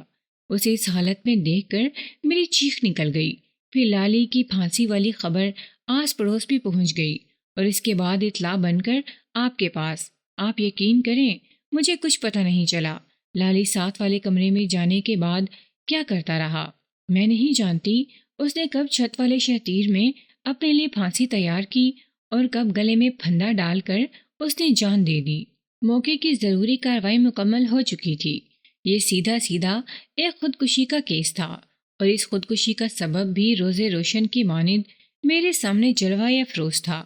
یہ الگ بات کہ اس سبب کو زبان زد خاص و عام نہیں کیا جا سکتا تھا۔ بیچاری زری کے لیے لوگوں کو جواب دینا مشکل ہو جاتا کہ اس کے شوہر نے خودکشی کیوں کی تھی۔ وہ ذرا سنبھلی تو میں نے تسلی آمیز لہجے میں کہا، زری، حالات کی نزاکت کو سمجھنے کی کوشش کرو۔ ابھی تمہارا گھر تعزیت کے لیے آنے والوں سے بھر جائے گا اور تم سے طرح طرح کے سوالات کریں گے۔ یہ بات کسی سے بھی ڈھکی چھپی نہیں رہی کہ لالی نے خودکشی کی ہے۔ اگر خود کو سنبھال کر ذہن کو قابو میں رکھو گی تو لوگوں سے نمٹ سکو گی، ورنہ بات کا بتنگڑ بنتے ہوئے دیر نہیں لگتی۔ ہمت سے کام لیتے ہوئے تمہیں صورتحال سے نمٹنا ہے۔ میری بات سمجھ رہی ہو نا؟ اس نے آنسو پونچھتے ہوئے اس بات میں گردن ہلائی اور بولی، جی سمجھ رہی ہوں۔ میں نے مزید 10-15 منٹ تک اسے تسلی دلانے کی باتوں کا تحفہ دیا، پھر اس کے گھر سے نکل آیا۔ میں زری کے لیے اس سے زیادہ کچھ بھی نہیں کر سکتا تھا۔ لالی کے حسرت ناک انجام نے مجھے دل گرفتہ کر دیا تھا۔ اس روز میں واپس آ کر تھانے میں بیٹھا کافی دیر تک اسی کے بارے میں سوچتا رہا۔ کسی شخص کا نااہل یا نالائق ہونا ایک خامی کی بات ہے، مگر انسان کوشش کرے تو اپنی خامیوں سے چھٹکارا حاصل کر سکتا ہے۔ اس مسئلے کا یہ حل تو نہیں کہ انسان اپنی زندگی ہی سے چھٹکارا حاصل کر لے۔ لالی نے کچھ اس قسم کی حرکت کی تھی۔ اگلے روز پوسٹ مارٹم کی ابتدائی رپورٹ کے ساتھ لالی کی لاش سرکاری اسپتال سے تھانے پہنچ گئی۔ میں نے زری کو لاش کی آمد کے بارے میں اطلاع دینے کے لیے ایک بندے کو اس کے گھر روانہ کر دیا اور پوسٹ مارٹم کی رپورٹ کا مطالعہ کرنے لگا۔ مذکورہ رپورٹ نے مجھے بری طرح چونکنے پر مجبور کر دیا۔ اس کے الفاظ میں سنسنی خیزی اور انکشاف انگیزی پائی جاتی تھی۔ لالی کی موت کا وقت رات 10 اور 11 بجے کے درمیان بتایا گیا اور موت کا سبب تھا زہر خورانی۔ اس کے خون اور معدے کے مخصوص لیبارٹری ٹیسٹ سے پتہ چلا تھا کہ اسے کوئی زود اثر زہر دے کر موت کے گھاٹ اتارا گیا۔ لالی کے طبی تجزیے سے یہ بات سامنے آئی تھی کہ جب وہ پھانسی لگا اس وقت وہ زندہ نہیں تھا۔ زود اثر زہر نے اس سے پہلے ہی اس کی زندگی کا چراغ گل کر دیا تھا۔ اس رپورٹ کو میں نے کئی بار اوپر سے نیچے تک پڑھا اور ہر مرتبہ ذہن میں یہی سوال ابھرا، کیا لالی کو موت کے گھاٹ اتارنے کے بعد چھت سے لٹکایا گیا تھا؟ اگر منطقی انداز اور حالات کی روشنی میں دیکھا جاتا تو یہی جواب ابھر کر سامنے آیا تھا۔ ہاں، اسی لمحے لالی کی باتیں میرے ذہن میں گردش کرنے لگیں۔ اس کے بقول زری اسے کئی مرتبہ دھمکی دے چکی تھی کہ وہ تیز دھار چھری سے اس کی شہرک کاٹ ڈالے گی یا پھر کھانے میں زہر ملا کر اسے فنا کے گھاٹ اتار دے گی۔ پوسٹ مارٹم کی رپورٹ سے پہلے یہی نظر آ رہا تھا کہ لالی نے اپنی مردانہ لاج کی ناؤ ڈوبنے پر دل برداشتہ ہو کر خودکشی کر لی تھی، لیکن میرے ہاتھوں میں پکڑی ہوئی یہ رپورٹ سوچنے سمجھنے کے لیے کئی سنگین در وا کر رہی تھی۔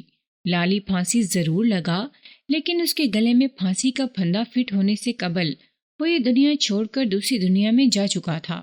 اس کا واضح مطلب یہی تھا کہ اس کی لاش کو زبردستی پھانسی دی گئی تھی تاکہ دیکھنے والوں کو یہی نظر آئے کہ اس نے خودکشی کی ہے، اور ایسا کون ہو سکتا تھا؟ اس سوال کے جواب کی تلاش میں میری سوچ لالی کی بیوی زرینہ عرف زری سے شروع ہو کر اسی پر ختم ہو جاتی تھی۔ اس گھر میں وہ دونوں میاں بیوی رہتے تھے۔ کسی ایک کو کوئی حادثہ پیش آ جانے کی صورت میں دوسرا ہی بہتر طور پر بتا سکتا تھا، اور زری نے مجھے اس سنگین واقعے کے حوالے سے جو کچھ بتایا تھا اسے پوسٹ مارٹم کی رپورٹ نے باطل کر دیا تھا۔ لالی نے خودکشی نہیں کی تھی بلکہ اسے قتل کیا گیا تھا۔ لالی کی موت کسی زود اثر زہر کے سبب واقع ہوئی تھی اور زری اسے ایک سے زیادہ مرتبہ زہر کھلا کر مارنے کی دھمکی دے چکی تھی، لہٰذا مجھے فوری طور پر زری کا ایک کڑا انٹرویو کرنا تھا تاکہ دودھ کا دودھ اور پانی کا پانی علیحدہ کیا جا سکے۔ اس بات کا فیصلہ کیا جائے کہ دودھ میں پانی ملایا گیا ہے یا پانی میں دودھ۔ اگر زری ہی نے زہر کھلا کر اپنے شوہر کو موت کے گھاٹ اتارا تھا تو پھر یہ بھی طے تھا کہ وہ اس واردات میں اکیلی ہی ملوث نہیں رہی تھی، کوئی اور بھی اس کھیل میں اس کے ساتھ شامل تھا، اور وہ یقیناً ایک مرد تھا، کیونکہ لالی کو پھانسی پر لٹکانا اکیلی زری کے بس کی بات نہیں تھی۔ اس کی موت کو خودکشی کا رنگ دینے کے لیے کسی شخص نے اس کی بھرپور مدد کی ہوگی۔ میں ایک سنسنی خیز نتیجے پر پہنچ چکا تھا، بس زری کی زبان سے اقبال جرم کروانا باقی تھا۔ میں نے فوری طور پر زری کے گھر جانے کا فیصلہ کر لیا، لیکن اس سے پہلے میں تھانے سے روانہ ہوتا 2 افراد مجھ سے ملنے آ گئے۔ ان میں سے ایک شخص کا چہرہ مجھے شناسا لگا۔ تھوڑا ذہن پر زور ڈالا تو فوراً مجھے یاد آیا کہ میں نے اسے جائے وقوع پر دیکھا تھا۔ غالباً وہ زری اور لالی کا پڑوسی تھا یا کم از کم انہی کی گلی میں رہتا تھا۔ میری مشکل آسان کرتے ہوئے مذکورہ شخص ہی نے تعارف کروایا، تھانے دار صاحب، میرا نام یعقوب علی ہے، ادھر جیون پور میں میرا بھینسوں کا باڑا ہے اور میں لالی کے پڑوس میں رہتا ہوں۔ لمحے بھر کو توقف کر کے اس نے اپنے ساتھی کی جانب اشارہ کیا اور بتانے لگا، یہ خوشی محمد ہے، زری کا باپ۔ ہم لالی کی لاش لینے کے لیے آپ کے پاس آئے ہیں۔ آپ تو جانتے ہیں لالی کا اس دنیا میں کوئی نہیں، اس کے کفن دفن کا بندوبست ہمیں ہی تو کرنا ہوگا۔ میں نے اس بات میں گردن ہلائی اور ایک گہرا سانس خارج کرتے ہوئے خوشی محمد سے کہا، خوشی محمد، تمہاری بیٹی کا کیا حال ہے؟ کچھ نہ پوچھے تھانے دار صاحب، وہ غم زدہ لہجے میں بولا، بیچاری کا بہت برا حال ہے، اسے تو غش پر غش آ رہے ہیں، ابھی بھی میں اسے گھر بے ہوش چھوڑ کر آیا ہوں۔ کون سے گھر؟ میں نے تیز آواز میں استفسار کیا، کیا وہ ابھی تک لالی والے گھر میں ہی ہے یا آپ اسے اپنے گھر لے گئے ہیں؟ جناب، میری کوشش تو یہی تھی کہ اسے اپنے گھر لے جاؤں، لیکن وہ اپنے گھر سے قدم نکالنے کو تیار نہیں۔ حالانکہ لالی کی موت کے بعد وہاں کچھ بھی نہیں رہا۔ وہ اس ویران گھر میں اکیلی رہ کر کیا کرے گی؟ لیکن وہ ایک ہی ضد پر اڑی ہوئی ہے کہ جب تک اس کی عدت پوری نہیں ہو جاتی وہ اس گھر کو نہیں چھوڑے گی، یا کم از کم لالی کے 40 تک تو وہ ضرور وہاں رہے گی۔ ہم اس کی ضد کے سامنے مجبور ہو گئے ہیں، لہٰذا میں نے اس کی دونوں چھوٹی بہنوں روبینہ اور زاہدہ کو بھی اسی کے پاس چھوڑ دیا ہے تاکہ اس کا خیال رکھ سکیں، اس کی دیکھ بھال کر سکیں۔ میں اس سے زیادہ اور کیا کر سکتا ہوں تھانے دار صاحب؟ ٹھیک کہتے ہو خوشی محمد، میں نے تائیدی انداز میں کہا۔ پھر پوچھا، کیا زری اس حالت میں بھی نہیں کہ اس سے بات چیت کی جا سکے؟ نہیں جناب، اس نے دکھی لہجے میں جواب دیا۔ اسے تھوڑی دیر کے لیے ہوش آتا ہے، پھر دوبارہ بے ہوش ہو جاتی ہے۔ یہی سلسلہ کل سے وقفے سے جاری ہے۔ میں گہری سوچ میں ڈوب گیا۔ خوشی محمد نے تشویشناک لہجے میں استفسار کیا، آپ اسے کوئی خاص بات پوچھنا چاہتے ہیں؟ ہاں، ہیں چند خاص باتیں، میں نے سرسری انداز میں کہا، لیکن یہ باتیں اسی وقت کی جا سکتی ہیں جب وہ مکمل ہوش و حواس میں ہو۔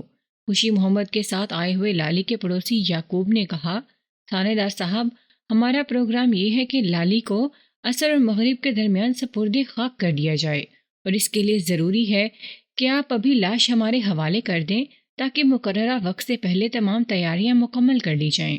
میں نے چند لمحات تک موجودہ صورتحال کے مختلف پہلوؤں پر غور کیا، پھر لالی کو خوشی محمد کے حوالے کرنے کا فیصلہ کر لیا۔ لالی کی تجہیز و تکفین میں رکاوٹ بننا ٹھیک نہیں تھا۔ پوسٹ مارٹم کی رپورٹ کی روشنی میں بعد میں بھی زری سے کڑی تفتیش کر سکتا تھا، اور اگر وہ واقعی اپنے شوہر کو ٹھکانے لگانے کی سازش کا حصہ تھی تو پھر اس کے ساتھ قرار واقعی سلوک کرنے سے مجھے کوئی بھی نہیں روک سکتا تھا۔ قانونی کارروائی پوری کرنے کے لیے میں نے چند ضروری کاغذات پر خوشی محمد کے دستخط لیے اور لالی کو اس کے حوالے کر دیا۔ خوشی محمد، میں شام کے بعد کسی وقت زری سے ملنے آؤں گا۔ تم اس وقت زری کے گھر میں موجود ہوگے نا؟ مجھے کہاں جانا ہے جناب، وہ بھرائی ہوئی آواز میں بولا۔ اپنی دکان تو میں لالی کے سوئم کے بعد ہی کھولوں گا۔ میں اور میری بچیاں دونوں زری کے پاس ہی ٹھہرے ہوئے ہیں۔ ٹھیک ہے، میں نے فیصلہ کن لہجے میں کہا۔ رات کو پھر ادھر ہی ملاقات ہوگی۔ تھوڑی دیر بعد جب خوشی محمد اور یعقوب لالی کو لے کر تھانے سے رخصت ہو گئے تو میں اپنے کمرے میں آ کر زری کے کردار کے بارے میں سوچنے لگا۔ حالات و واقعات کی روشنی میں اس نتیجے پر پہنچا کہ زری سے ملاقات تو رات کو ہوگی، لیکن ابھی اور اسی وقت سے مجھے اس کی خفیہ نگرانی کا انتظام کر لینا چاہیے۔ جب تک اس کی ذات کے حوالے سے میری تسلی نہ ہو جاتی اسے اپنے گھر سے باہر قدم نہیں نکالنا چاہیے تھا۔ میں نے اپنے اسٹاف کے 2 انتہائی قابل اعتماد اور ہوشیار قسم کے کانسٹیبلز کا انتخاب کیا اور انہیں ضروری ہدایات دے کر زری کے گھر کی نگرانی کے لیے روانہ کر دیا۔ انہوں نے سادہ لباس میں رہتے ہوئے زری کے گھر پر کڑی نگاہ رکھنا تھی۔ مذکورہ دونوں کانسٹیبلز میرے کئی بار کے آزمائے ہوئے تھے اور نگرانی اور تعاقب والے معاملات میں خصوصی مہارت رکھتے تھے۔ مجھے امید تھی کہ بہت جلد ان کی طرف سے کوئی ایسی خبر مل جائے گی جو میرے لیے بہت مفید ثابت ہوتی اور اس کیس کو حل کرنے کا سبب بھی۔ میری پیشہ ورانہ زندگی میں اتنی زیادہ سنگین، سنسنی خیز اور دلچسپ واقعات بھرے ہوئے ہیں کہ ہر بار کہانی شروع کرنے سے پہلے یہ سوچنا پڑتا ہے کہ آج کس واقعے کو موضوع بناؤں۔ ان میں ہر نوعیت اور ہر زاویے کے کیس شامل ہیں۔ بعض تو ایسے ہیں جن کو حل کرنے کے لیے مہینے نہیں بلکہ سال لگ گئے، اور بعض ایسے بھی ہیں جو ہفتے اور دنوں میں حل ہو گئے۔ واقعات کچھ اس ترتیب سے پیش آتے گئے کہ اصل مجرم تک رسائی حاصل کرنے کے لیے مجھے پاپڑ بیلنا پڑے اور نہ ہی ہل بیل کے استعمال کی نوبت آئی۔ لالی کی موت کا واقعہ بھی ایک ایسا ہی کیس تھا۔ میں نے ایک بات خاص طور پر نوٹ کی تھی کہ جو کیس آسانی اور سہولت سے نمٹ گئے ان میں درس عبرت کا اتنا ہی زیادہ سامان موجود ہوتا تھا۔ میں شام میں جیون پور جانے کے لیے تھانے سے نکل نہیں وارا تھا کہ ایک عمر رسیدہ کمر خمیدہ عورت مجھ سے ملنے کے لیے آ گئی۔ اس کے ساتھ 12 سال کا ایک لڑکا بھی تھا۔ میں رک گیا اور ان دونوں کو اپنے کمرے میں بلا لیا۔ میرا نام رحمت بی بی ہے تھانے دار پتر، اس بڑھیا نے اپنا تعارف کرواتے ہوئے کہا، پھر اپنے ساتھ آنے والے لڑکے کی جانب اشارہ کرتے ہوئے بولی، یہ میرا پوتا وقار ہے، ہم قادر آباد سے آئے ہیں۔ قادر آباد بھی جیون پور کی طرح میرے تھانے کی حدود میں آتا تھا۔ میں نے رحمت بی بی نامی اس بڑھیا سے پوچھا، اماں بتاؤ میں آپ کے لیے کیا مدد کر سکتا ہوں؟ اللہ تمہارا بھلا کرے، وہ دعائیہ انداز میں بولی۔ مجھے پتہ چلا ہے لالی کی نیش ہسپتال سے واپس آ گئی ہے۔ میں وہ نعش لینے قادر آباد سے یہاں آئی ہوں۔ میں نے چونک کر رحمت بی بی کی طرف دیکھا اور بے اختیار میرے منہ سے نکلا، لالی کی نعش؟ ہاں پتر، وہ مضبوط لہجے میں بولی۔ پاکستان میں اگر اس کا کوئی حقیقی وارث ہے تو وہ میں ہی ہو سکتی ہوں، اس لیے اس کی وصول کرنے کا حق بھی سب سے زیادہ مجھ کو ہے۔ رحمت بی بی کے دعویٰ نما باتیں دلچسپ ہونے کے ساتھ ساتھ انکشاف انگیز بھی تھیں۔ میں نے آنکھیں سکیڑ کر اس کی طرف دیکھا اور کہا، میری معلومات کے مطابق لالی کا پاکستان میں کوئی قریبی رشتہ دار موجود نہیں۔ ایک اس کی ماں تھی، اللہ وسائی، پچھلے سال وہ بھی اللہ کو پیاری ہو گئی۔ میں لمحے بھر کو سانس لینے کے لیے متوقف ہوا، پھر اضافہ کرتے ہوئے پوچھا، اماں آپ لالی کی کیا لگتی ہیں؟ میں اس کے رشتے کی خالہ ہوں، وہ بڑے اعتماد سے بولی۔ اللہ وسائی میرے چاچے کی بیٹی تھی اور اس رشتے سے وہ میری بہن ہی لگتی تھی نا، اور بہن کا بیٹا لالی میرا بھانجا لگا کہ نہیں؟ اس بات کا فیصلہ تو بعد میں ہوگا کہ آپ اللہ وسائی کی چچیری بہن ہو یا نہیں، اور اس رشتے سے لالی آپ کا بھانجا ہوا یا نہیں۔ میں نے گہری نظر سے رحمت بی بی کا جائزہ لیتے ہوئے کہا، آپ ذرا یہ بتاؤ کہ جب لالی کی بیوی زندہ ہے تو اس کے ہوتے ہوئے کسی اور کو لالی کی نیش کیسے دی جا سکتی ہے؟ لالی پر سب سے زیادہ حق تو زری ہی کا بنتا ہے نا؟ وہ ایک ہاتھ کو ہوا میں نچاتے ہوئے بولی، زری بدبخت اتنی حقدار کیسے ہو گئی؟ اس نے اللہ وسائی اور لالی کو ایک ذرا سکھ نہیں دیا تھا۔ مجھے تو شک ہے کہ اس منحوس نے لالی کے ساتھ بھی وہی سلوک کیا ہوگا جو 1 سال پہلے اللہ وسائی کے ساتھ کیا تھا۔ میرے کان کھڑے ہو گئے۔ میں نے اس دراری لہجے میں دریافت کیا، زری نے اپنی ساس کے ساتھ کیا کیا تھا رحمت بی بی؟ اللہ وسائی میری ماں جائی نہ سہی۔ وہ ایک دم جذباتی ہو گئی، لیکن رشتے میں تو میری بہن ہی تھی نا۔ کتنی حسرت ناک موت ہوئی تھی اس کی، بیچاری پچھلے سال خون کی الٹیاں کرتے کرتے مری ہے۔ زری نے ہر طرف یہی مشہور کیا تھا کہ اللہ وسائی کو ہیضہ ہوا ہے۔ بھلا ہیضے میں کبھی خون کی الٹیاں بھی ہوئی ہیں؟ میں اس موقع پر بہت زیادہ چیخی تھی، بہت چلائی تھی، لیکن کسی نے میری بات نہیں سنی۔ اللہ وسائی کو ویسے ہی دفنا دیا گیا، حالانکہ اس کا پوسٹ آفس ہونا چاہیے تھا۔ Post office? میں نے چونک کر اس کی طرف دیکھا۔ وہ جی کیا کہتے ہیں اس چیز کو جس میں چیر پھاڑ کرتے ہیں؟ وہ ماتھے پر ہاتھ رکھ کر بولی، ڈاکٹر لاش کو چیر پھاڑ کر پتہ چلا لیتے ہیں کہ بندہ اپنی آئی سے مرا ہے یا اسے قتل کرایا یا قتل کیا گیا ہے۔ پوسٹ آفس نہیں، پوسٹ مارٹم، میں نے تصحیح کرنے والے انداز میں کہا۔ جی ہاں وہی، وہ جلدی سے بولی۔ اگر اللہ وسائی کا پوسٹ آفس میرا مطلب ہے پوسٹ مارٹم ہو جاتا تو ساری حقیقت سامنے آ سکتی تھی۔ رحمت بی بی ایک دلچسپ، سنسنی خیز اور انکشاف انگیز کردار کے طور پر ابھر کر اچانک میرے سامنے آئی تھی۔ اس کی باتیں کیسی بھی الزامی سہی، مگر اس کے دعووں کو نظر انداز کرنے کا متحمل نہیں ہو سکتا تھا۔ میں نے تشویش بھری نظروں سے اسے دیکھا اور پوچھا، رحمت بی بی، تو تم یہ کہنا چاہتی ہو کہ اللہ وسائی کی موت میں اس کی بہو زری کا ہاتھ شامل ہے؟ جی مجھے تو پکا یقین ہے، وہ پروسوک لہجے میں بولی۔ اس نامراد نے میری بہن کو ضرور زہر دیا ہوگا، اور لالی بھی اسی کے کرتوت کی وجہ سے مرا ہوگا۔ وہ اچانک متوقف ہوئی اور میری آنکھوں میں دیکھتے ہوئے استفسار کیا، تھانے دار پتر، کیا آپ نے لالی کا پوسٹ مارٹم کرایا ہے؟ موزہ جیون پور کے تمام لوگوں کو یہ بات معلوم تھی کہ پوسٹ مارٹم کے لیے میں نے لالی کی نیش کو سرکاری ہسپتال بھیجا تھا، لیکن ان میں سے کوئی بھی نہیں جانتا تھا پوسٹ مارٹم میں کس سنگین حقیقت کو بیان کیا گیا ہے۔ میں نے رحمت بی بی کو گھسنے کے لیے ایسے ہی کہہ دیا، لالی کی موت پھانسی لگنے سے واقع ہوئی ہے۔ میں نے خود جائے وقوع پر جا کر چھت سے لٹکتے ہوئے اسے دیکھا تھا۔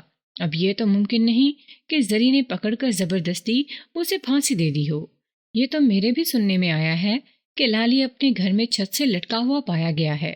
وہ فکر مندی سے اپنی پیشانی سہلاتے ہوئے بولی، میں آپ کی بات مانتی ہوں کہ لالی اتنا بھی گیا گزرا نہیں کہ زری سے خود پھانسی لگانے پر مجبور کر دیتی۔ خیر، وہ لمحے بھر کو متوقف ہوئی، پھر اضافہ کرتے ہوئے بولی، آپ لالی کی لاش تو میرے حوالے کر دیں۔ مجھے افسوس ہے رحمت بی بی کہ میں یہ تمہاری فرمائش پوری نہیں کر سکتا۔ اول تو میں لالی کو اس کے گھر بھجوا چکا ہوں اور مجھے یقین ہے اب تک اسے دفنا بھی دیا گیا ہوگا۔ دوسرے اگر لاش تھانے میں موجود بھی ہوتی تو میں اسے زری ہی کے حوالے کرتا۔ میرے نزدیک وہی اس کی حقیقی وارث بنتی ہے اور قانون کی نظر میں بھی یہی درست ہوتا۔ وہ ہائے وائے کرنے لگی، غضب خدا کا، دیکھیں تو بھلا، کسی نے مجھے بتایا ہی نہیں اور لالی کو قبر میں بھی اتار دیا۔ اس سے بڑا ظلم اور کیا ہوگا؟ آخر میں اس کی خالہ ہوں اور قادر آباد جیون پور سے زیادہ دور تو نہیں، لیکن وہی بات ہے، کوئی مجھے کیوں اطلاع دے گا؟ میں شور مچاتی ہوں۔ اللہ وسائی کی موت کے وقت بھی میں نے بڑا واویلا کیا تھا، اس لیے انہوں نے لالی کو چپ چپاتے ہی دفن کر دیا۔ ہائے، خاندان ختم ہو گیا۔ وہ اپنے جذبات کا اظہار کر کے فارغ ہوئی تو میں نے اس سے پوچھ لیا، رحمت بی بی، کیا تم ادھر لالی کے گھر سے ہو کر آئی ہو؟ نہیں پتر، ہم دونوں سیدھے تھانے آئے ہیں، وہ مایوسی بھرے لہجے میں بولی۔ سوچا تھا لالی کی لاش کو اپنے ساتھ قادر آباد لے جاؤں گی تاکہ لالی نہیں سہی اس کی قبر ہی کی نشانی کے طور پر میرے قریب رہے، مگر یہ بھی ممکن نہیں رہا۔ اب یہ تو ہو نہیں سکتا کہ میں لالی کی قبر کھلوانے کی مہم میں لگ جاؤں، یہ تو لاش کی بے حرمتی والی بات ہوگی۔ رحمت بی بی نے اللہ وسائی کی موت کے حوالے سے اپنے جس قوی خدشے کا اظہار کیا تھا اس میں کتنی حقیقت سی، اس سے قطع نظر اللہ وسائی کی موت رحمت بی بی کے دعوے کی روشنی میں لالی کی موت سے بہت مطابقت اور مماثلت رکھتی تھی۔ پوسٹ مارٹم کی رپورٹ نے لالی کی موت کی کلی کھول دی تھی۔ اس بات میں کسی شک و شبے کی گنجائش تلاش نہیں کی جا سکتی تھی کہ لالی کو زہر کھلا کر موت کے گھاٹ اتارا گیا تھا اور اس کی لاش کو پھانسی پر لٹکا کر خودکشی کا رنگ دینے کی کوشش کی گئی تھی۔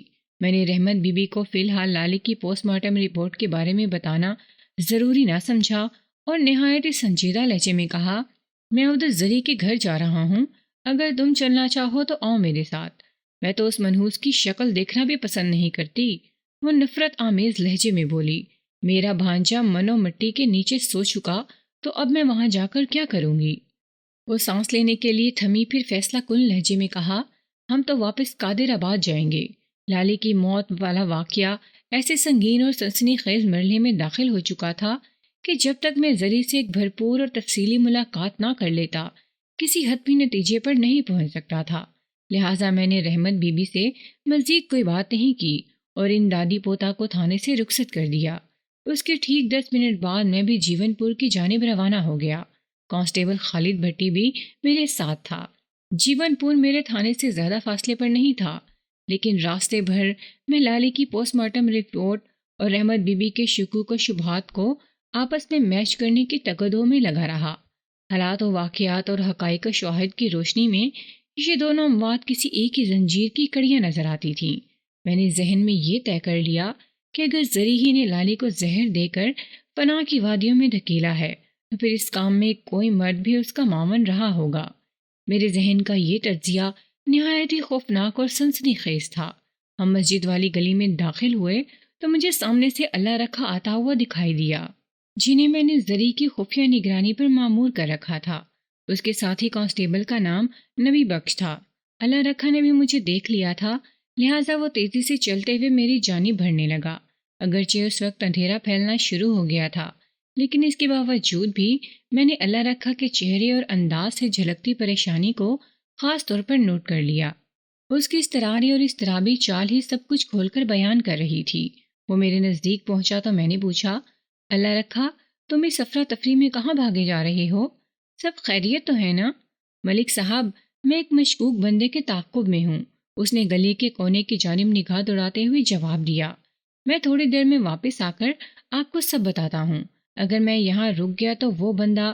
ٹھیک ہے، تم جاؤ، میں نے اس کی بات پوری ہونے سے پہلے ہی کہہ دیا، اور اپنے ساتھ خالد بھٹی کو بھی لے جاؤ۔ بات ختم کرتے ہی میں نے بھٹی کی سمت اشارہ کر دیا۔ اس نے ایک لمحے کے لیے میرے ہمراہ آنے والے خالد بھٹی کانسٹیبل کی طرف دیکھا اور اس بات میں گردن ہلا دی۔ وہ دونوں جانے لگے تو میں نے اللہ رکھا سے پوچھ لیا، زری تو گھر میں ہے نا؟ جی، وہ اندر ہے، اس نے جواب دیا۔ نبی بخش نے اس گھر پر گہری نظر رکھی ہوئی تھی۔ اتنا وقت اور موقع نہیں تھا کہ میں اللہ رکھا سے اس نامعلوم مشکوک بندے کے بارے میں مزید سوال و جواب کرتا۔ اللہ رکھا کے انکشاف نے میرے ذہن میں ہلچل مچا دی تھی۔ وہ جس افراتفری میں مذکورہ بندے کے پیچھے گیا تھا، اس سے تو یہی لگتا تھا کہ وہ لالی مرڈر کیس میں بہت زیادہ اہمیت کا حامل ہوگا۔ میں اسی قسم کی سوچ کے ساتھ زری کے گھر پہنچ گیا۔ گھر میں داخل ہونے سے پہلے میں نے نبی بخش کو ایک طرف کھڑے دیکھ لیا تھا۔ اس نے میری جانب بڑھنے کی کوشش کی، لیکن میں نے اسے اشارہ کر کے روک دیا۔ وہ اجنبی بن کر دوسری سمت دیکھنے لگا۔ زری کا باپ خوشی محمد اس وقت گھر کے اندر موجود تھا۔ اس نے مجھے لے جا کر بیٹھک میں بٹھا دیا اور خود بھی میرے سامنے بیٹھ گیا۔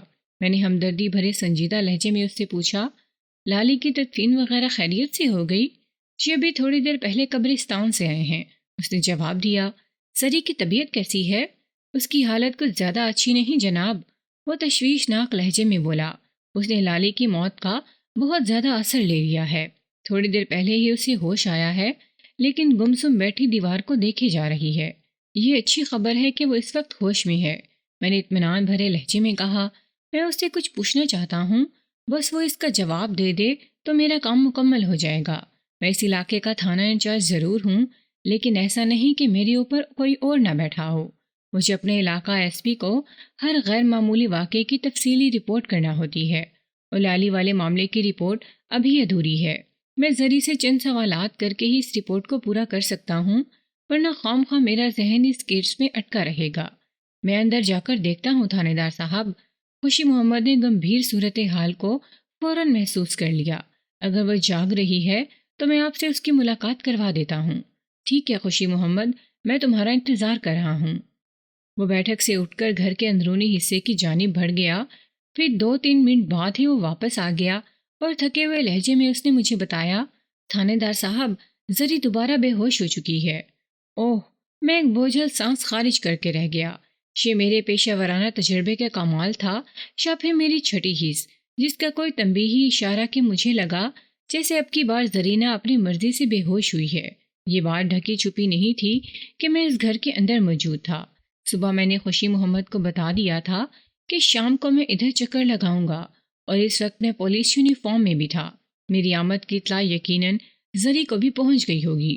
خوشی محمد نے مجھے بتایا کہ تھوڑی دیر پہلے وہ ہوش میں تھی، لہٰذا اس زاویے پر سوچا جا سکتا تھا کہ اس گھر میں میری آمد نے زری کو بے ہوش ہونے پر مجبور کر دیا تھا۔ تھانے دار صاحب، آپ میری بیٹی سے کیا پوچھنا چاہتے ہیں؟ کیا اس کی جگہ میں آپ کے سوالوں کے جواب نہیں دے سکتا؟ نہیں، میں نے نفی میں گردن ہلاتے ہوئے کہا۔ وہ سوالات اتنے نازک اور ذاتی نوعیت کے ہیں کہ صرف زری ہی سے پوچھے جا سکتے ہیں، اور وہ بھی بالکل علیحدگی میں۔ وہ الجھن بھری نظر سے مجھے دیکھنے لگا۔ میں اٹھ کھڑا ہوا اور خوشی محمد سے کہا، خوشی محمد، اپنی بیٹی کا خاص خیال رکھو اور کوشش اس بات کی کرنا کہ اسے ہوش میں آ جائے۔ میں صبح آؤں گا۔ اس وقت زری کو بالکل حشاش بشاش ہونا چاہیے۔ جی، میں اپنی طرف سے پوری کوشش کروں گا، وہ گمبھیر آواز میں بولا۔ میں اس گھر سے نکل آیا۔ مجھے برآمد ہوتے دیکھ کر نبی بخش کے پاؤں میں جنبش ہوئی اور تھوڑا فاصلہ رکھ کر میرے پیچھے چلنے لگا۔ جب میں مسجد والی گلی سے باہر آیا تو نبی بخش میرے قریب پہنچ گیا۔ میں نے اس کی موجودگی کو محسوس کر کے استفساریہ لہجے میں کہا، نبی بخش، تم اس وقت اپنے فرائض سے غفلت برت رہے ہو۔ تمہیں زری اور اس کے گھر کی نگرانی پر معمور کیا گیا ہے، تم وہ جگہ چھوڑ کر یہاں کیوں چلے آئے؟ وہ جناب، مجھے آپ کو ایک بندے کے بارے میں بتانا تھا، وہ اپنی صفائی میں بولا۔ اللہ رکھا اسی بندے کے پیچھے گیا ہے، اس بندے کی حرکتیں کچھ ٹھیک نہیں۔ تم کس بندے کی بات کر رہے ہو نبی بخش؟ میں نے رک کر اس کی طرف دیکھتے ہوئے پوچھا۔ اس گلی میں ہم دونوں کے سوا اور کوئی کھڑا نظر نہیں آ رہا تھا، ویسے بھی اندھیرے کے باعث ہم خاصے محفوظ تھے۔ نبی بخش بھی بہت احتیاط کا مظاہرہ کرتے ہوئے مجھ تک پہنچا تھا، لہٰذا اس مقام پر کھڑے ہونے اور اس کی بات سننے میں کوئی حرج نہیں تھا۔ ہماری گفتگو سے کوئی یہ اندازہ نہیں لگا سکتا تھا کہ نبی بخش سادہ لباس میں پولیس والا ہے اور ایک خاص مقصد کے تحت وہ لالی کے گھر کی نگرانی کر رہا ہے۔ نبی بخش نے میرے سوال کے جواب میں بتایا، ملک صاحب، جب سے ہم اس گھر کی نگرانی کر رہے ہیں بہت سے لوگوں کو گھر میں آتے جاتے دیکھا ہے، ان میں مرد بھی تھے اور عورتیں بھی، اور اکثر عورتوں کے ساتھ بچے بھی۔ یہ ایک نارمل سی بات ہے، جس گھر میں موت ہو جائے وہاں تعزیت اور پرسے کے لیے لوگ آیا ہی کرتے ہیں، لیکن انہی لوگوں میں ایک بندے نے ہمیں چونکا دیا۔ اس کا نام الطاف معلوم ہوا ہے، گھنگریالے بال، صحت مند، لمبا قد، گورا چٹا رنگ اور خاصا وجیح و شکیل ہے یہ شخص۔ عمر کوئی 26-27 سال ہوگی۔ وہ لمحے بھر کے لیے متوقف ہوا، لمبی لمبی سانسیں کھینچ کر اپنے تنفس کو درست کیا، پھر اپنی بات کو آگے بڑھاتے ہوئے انکشاف انگیز لہجے میں بولا، الطاف نامی یہ بندہ 3-4 مرتبہ گھر کے اندر ہو کر آیا۔ اس کے رویے اور انداز سے ہمیں یوں محسوس ہوا جیسے وہ سوگ کے لیے آنے والوں سے کوئی تعلق نہ رکھتا ہو، بلکہ وہ کسی اور مقصد کے لیے وہاں کے پھیرے لگا رہا ہو۔ جب یہ لوگ لالی کی لاش کو دفنانے کے لیے قبرستان لے گئے تھے تو الطاف نے اچھا خاصا وقت اندر گزارا ہے، اور آپ کے آنے سے تھوڑی دیر پہلے وہ گھر سے نکلا ہے۔ دروازے سے جب وہ باہر آیا تو اس کے ہاتھ میں چھوٹی سی پوٹلی تھی۔ گلی میں قدم رکھتے ہی اس نے محتاط نظروں سے دائیں بائیں دیکھا اور مذکورہ پوٹلی کو اپنے نیفے میں ڈال لیا، پھر وہ تیز تیز قدموں سے ایک طرف جانے لگا۔ ہم ایسے محفوظ گوشے میں کھڑے تھے کہ وہ ہمیں دیکھ نہ سکا، البتہ ہم نے اس کی ایک ایک مشکوک حرکت کو نوٹ کیا۔ ہم دونوں کا مشترکہ خیال ہے کہ وہ بندہ کسی خاص مشن پر ہے، اسی لیے اللہ رکھا اس کے پیچھے گیا ہے تاکہ اس کے کرتوتوں کا جائزہ لگا سکے۔ اللہ رکھا سے میری ملاقات گلی میں داخل ہوتے وقت ہو گئی تھی۔ اس لمبی کہانی کے اختتام پر میں نے کہا، جس بندے کا نام تم الطاف بتا رہے ہو وہ اسی کے تعاقب میں گیا ہے، اور میں نے کانسٹیبل خالد بھٹی کو بھی اس کی ہمراہ بھیج دیا ہے۔ مجھے امید ہے وہ لوگ جلد واپس آ جائیں گے۔ میرے لیے کیا حکم ہے ملک صاحب؟ نبی بخش نے مجھ سے پوچھا۔ میں نے کہا، تم فی الفور واپس جاؤ اور نگرانی کے سلسلے کو جاری رکھو۔ میں نے تحکمانہ انداز میں کہا، اور زری کو کسی بھی صورت میں نظر انداز نہیں کرنا۔ اگر وہ اکیلی یا کسی کے ساتھ گھر سے باہر نکلے تو نہایت خفیہ طریقے سے اس کا تعاقب کرو، اسے ایک لمحے کے لیے بھی نظر سے اوجھل نہیں ہونے دینا۔ اگر اس نوعیت کی صورتحال پیدا ہو جائے تو تم دونوں کوئی بھی سخت قدم اٹھانے کے لیے آزاد ہو۔ میں لمحے بھر کے لیے سانس لینے کو تھما، پھر اضافہ کرتے ہوئے کہا، میں تھانے جا رہا ہوں، کل صبح پھر ادھر کا چکر لگاؤں گا، تم دونوں باری باری رات کو آرام کر لینا۔ اللہ رکھا واپس آ کر اگر کوئی چونکا دینے والی خبر سنائے تو اسے فوراً میرے پاس بھیج دینا، یا پھر خالد بھٹی کے ذریعے اطلاع مجھ تک پہنچا دی جائے۔ تو میری بات سمجھ گئے ہو نا؟ جی ملک صاحب، وہ اس بات میں گردن ہلاتے ہوئے بولا۔ بڑی اچھی طرح سمجھ گیا جناب۔ بات ختم کرتے ہوئی وہ چونک کر میرے عقب میں دیکھنے لگا۔ میں نے الجھن زدہ انداز میں پوچھ لیا، کیا بات ہے نبی بخش؟ مجھے لگتا ہے وہ واپس آ رہے ہیں۔ وہ بدستور میرے پیچھے دیکھتا رہا۔ وہ کون؟ بے اختیار میں نے ایڑیوں پر یو ٹرن لیا اور اسی لمحے میری نظر ان پر گئی۔ اللہ رکھا اور خالد بھٹی تیز قدموں سے چلتے ہوئے ہماری طرف آ رہے تھے۔ میں بھی ان کی جانب بڑھنے لگا۔ جلد ہی ہم ایک دوسرے کے روبرو تھے۔ میرے کچھ پوچھنے سے پہلے ہی خالد بھٹی نے کہا، ملک صاحب، فوری ایکشن کی ضرورت ہے، ورنہ وہ بندہ ہمارے ہاتھ سے نکل بھی سکتا ہے۔ میں نے ٹھہرے ہوئے لہجے میں پوچھا، تم اسی بندے کا ذکر کر رہے ہو نا جس کے تعاقب میں تم دونوں گئے تھے، یعنی الطاف؟ جی ہاں، وہی۔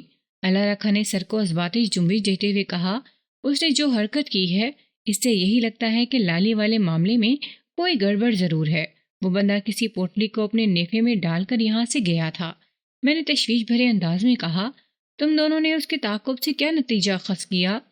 ہم دونوں مناسب فاصلہ رکھ کر بڑی احتیاط سے اس کا پیچھا کرتے رہے۔ اسے ایک لمحے کے لیے بھی یہ احساس نہیں ہونے دیا کہ کوئی اس کے تعاقب میں ہے۔ خالد بھٹی اپنی کارکردگی کی تفصیل بتانے لگا۔ وہ محتاط نظروں سے گرد و پیش کا جائزہ لیتے ہوئے نہر کے قریب پہنچ گیا۔ نہر کے کنارے کے ساتھ جھاڑیاں واقع ہیں۔ وہ ایک جھاڑی کے پاس بیٹھ کر زمین کھودنے لگا۔ وہاں تاریکی اور سناٹے کا راج تھا، لیکن چونکہ ہم اس کے نزدیک ہی ایک جھاڑی کی اوٹ میں چھپے بیٹھے تھے، لہٰذا اس کی حرکات ہم سے چھپی نہ رہ سکیں۔ اتنا بتا کر خالد بھٹی نے لمحاتی توقف کیا تو آگے کی کہانی سنانے کا فرض اللہ رکھا نے اپنی زبان کو سونپ دیا۔ اس نے بتایا، ملک صاحب، الطاف زری کے گھر سے جو پوٹلی نیفے میں ڈال کر گیا تھا وہ اس نے نہر کے کنارے ایک جھاڑی کے نیچے زمین کھود کر دبا دی اور پھر واپس آبادی کی طرف چل پڑا۔ ہم نے واپسی کے راستے میں بڑی احتیاط سے اس کا پیچھا کیا اور اس کا گھر دیکھنے میں کامیاب ہو گیا۔ وہ جیون پور کے دوسرے کنارے پر واقع ایک گھر میں داخل ہوا تھا۔ ہم تھوڑی دیر وہیں اس کا انتظار کرتے رہے کہ وہ گھر سے نکلے تو ہم اس کا تعاقب کریں، لیکن 15-20 منٹ گزر جانے کے بعد بھی جب اس کی شکل دکھائی نہ دی تو ہم یہی سمجھے کہ وہ رات بھر اطمینان سے اس گھر کے اندر موجود رہے گا، لہٰذا صورتحال سے آگاہ کرنے کے لیے ہم ادھر چلے آئے۔ ان دونوں نے باہمی تعاون سے الطاف کے بارے میں جو واقعات بیان کیے تھے وہ بڑے انکشاف انگیز اور سنسنی خیز تھے۔ میں نے جب بھی لالی کی موت کے حوالے سے سوچا تھا تو مجھے زری کے ساتھ ایک مرد کھڑا دکھائی دیا تھا۔ پوسٹ مارٹم کی رپورٹ نے جب میرے شک کی تصدیق کر دی تو مجھے اس مرد کی تلاش شروع ہوئی، زری نے جس کے تعاون سے لالی کو پھانسی کے پھندے پر لٹکایا ہوگا۔ اور اب الطاف نامی یہ بندہ اس کہانی کو فائنل ٹچ دینے کے لیے منظر نامے میں داخل ہو گیا تھا۔ میں نے خالد بھٹی سے پوچھا، کیا تمہیں وہ مقام اچھی طرح یاد ہے جہاں الطاف نے زمین کھود کر پوٹلی دبائی ہے، اور کیا وہاں تک تم میری رہنمائی کر سکتے ہو؟ جی ہاں، بالکل، وہ اس بات میں گردن ہلاتے ہوئے بولا۔ میں اس جھاڑی کو نہیں بھول سکتا کیونکہ اس کے قریب ہی نہر کے کنارے ایک شیشم کا خاصا بلند درخت بھی لگا ہوا ہے۔ ٹھیک ہے، میں نے جلدی سے کہا، اور جیون پور کے دوسرے کنارے پر وہ گھر بھی تمہیں اچھی طرح یاد ہوگا، الطاف جس میں داخل ہوا تھا؟ جی ملک صاحب، اس نے ایک مرتبہ پھر اس بات میں جواب دیا۔ میں نے اللہ رکھا کی طرف دیکھتے ہوئے کہا، تم واپس اپنی ڈیوٹی پر جاؤ، نبی بخش تمہارا انتظار کر رہا ہے۔ میں نے موجودہ صورتحال کے پیش نظر اسے چند ہنگامی ہدایات بھی دے دی ہیں۔ مجھے امید ہے تم لوگوں کو صرف یہی رات ڈیوٹی دینا ہوگی۔ وہ بڑی فرما برداری سے بولا، جی ملک صاحب میں جا رہا ہوں، آؤ ہم نہر کی طرف چلتے ہیں۔ میں نے خالد بھٹی کی طرف دیکھتے ہوئے کہا۔ تھوڑی ہی دیر کے بعد میں خالد کی رہنمائی میں نہر کے کنارے واقع جھاڑی کے پاس پہنچ گیا، جہاں الطاف نے کوئی پوٹلی دبائی تھی۔ میری ہدایت پر خالد بھٹی زمین کھودنے لگا۔ میں ٹارچ دکھا کر اس کے کام میں آسانی فراہم کرنے لگا۔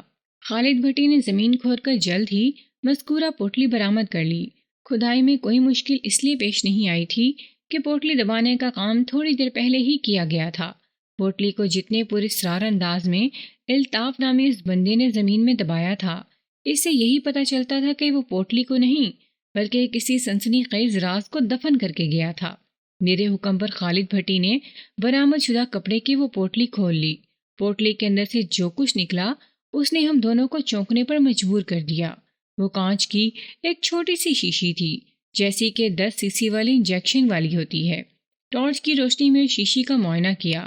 اس کا کانچ گہرے بھورے رنگ کا تھا۔ شیشی کے منہ پر ایک ربڑ کا مخصوص ڈاٹ لگا ہوا تھا، تاہم مذکورہ شیشی اندر سے خالی تھی۔ بھٹی نے الجھن زدہ لہجے میں کہا، ملک صاحب یہ تو کسی ٹیکے والی خالی بوتل ہے۔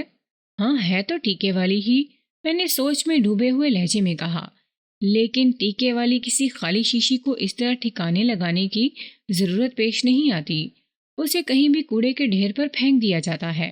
الطاف نے جس رازداری سے اس شیشی کو پوٹلی میں رکھ کر یہاں دفن کیا ہے، اس سے یہی ظاہر ہوتا ہے کہ انجیکشن والی خالی بوتل کو ازاں بعد کسی اور مقصد کے لیے استعمال کیا گیا ہے، اور وہ مقصد خاصا خطرناک ہو سکتا ہے۔ مثلاً خالد بھٹی نے سراسیمہ لہجے میں استفسار کیا۔ میں نے اسی کے انداز میں جواب دیا، مثلاً یہ مقصد کسی کا قتل بھی ہو سکتا ہے۔ اس شیشی کو کسی زہریلی دوا یا زود اثر زہر کے لیے بھی تو استعمال کیا جا سکتا ہے۔ خالد بھٹی پھٹی پھٹی آنکھوں سے مجھے دیکھنے لگا۔ اگر پوسٹ مارٹم رپورٹ کے بارے میں اسے پتا ہوتا تو شاید وہ اتنا حیران نہ ہوتا۔ اس کا ذہن بھی فوراً انہی خطوط پر سوچنے لگا جن پر اس وقت میں سوچ رہا تھا۔ ایک لمحے کی حیرت زدگی کے بعد اس نے اضطراری لہجے میں پوچھا، الطاف نے کس کو قتل کیا ہوگا ملک صاحب؟ یہ سوال ملک صاحب شان مجھ سے پوچھنے کی ضرورت نہیں، میں نے ٹھوس انداز میں کہا۔ آؤ اسی کے پاس چلتے ہیں جس نے شیشی والی پوٹلی کو دفن کرنے کا کارنامہ انجام دیا ہے۔ اس راز سے حقیقی معنوں میں وہی بندہ پردہ اٹھا سکتا ہے۔ میں نے مذکورہ شیشی کو بڑی احتیاط سے دوبارہ پوٹلی میں بند کیا اور کانسٹیبل خالد بھٹی کے ہمراہ الطاف کے گھر کے سمت روانہ ہو گیا، جو قصبہ جیون پور کے دوسرے کنارے پر واقع تھا۔ اس زمانے میں فنگر پرنٹس اٹھانے کا رواج نہیں تھا۔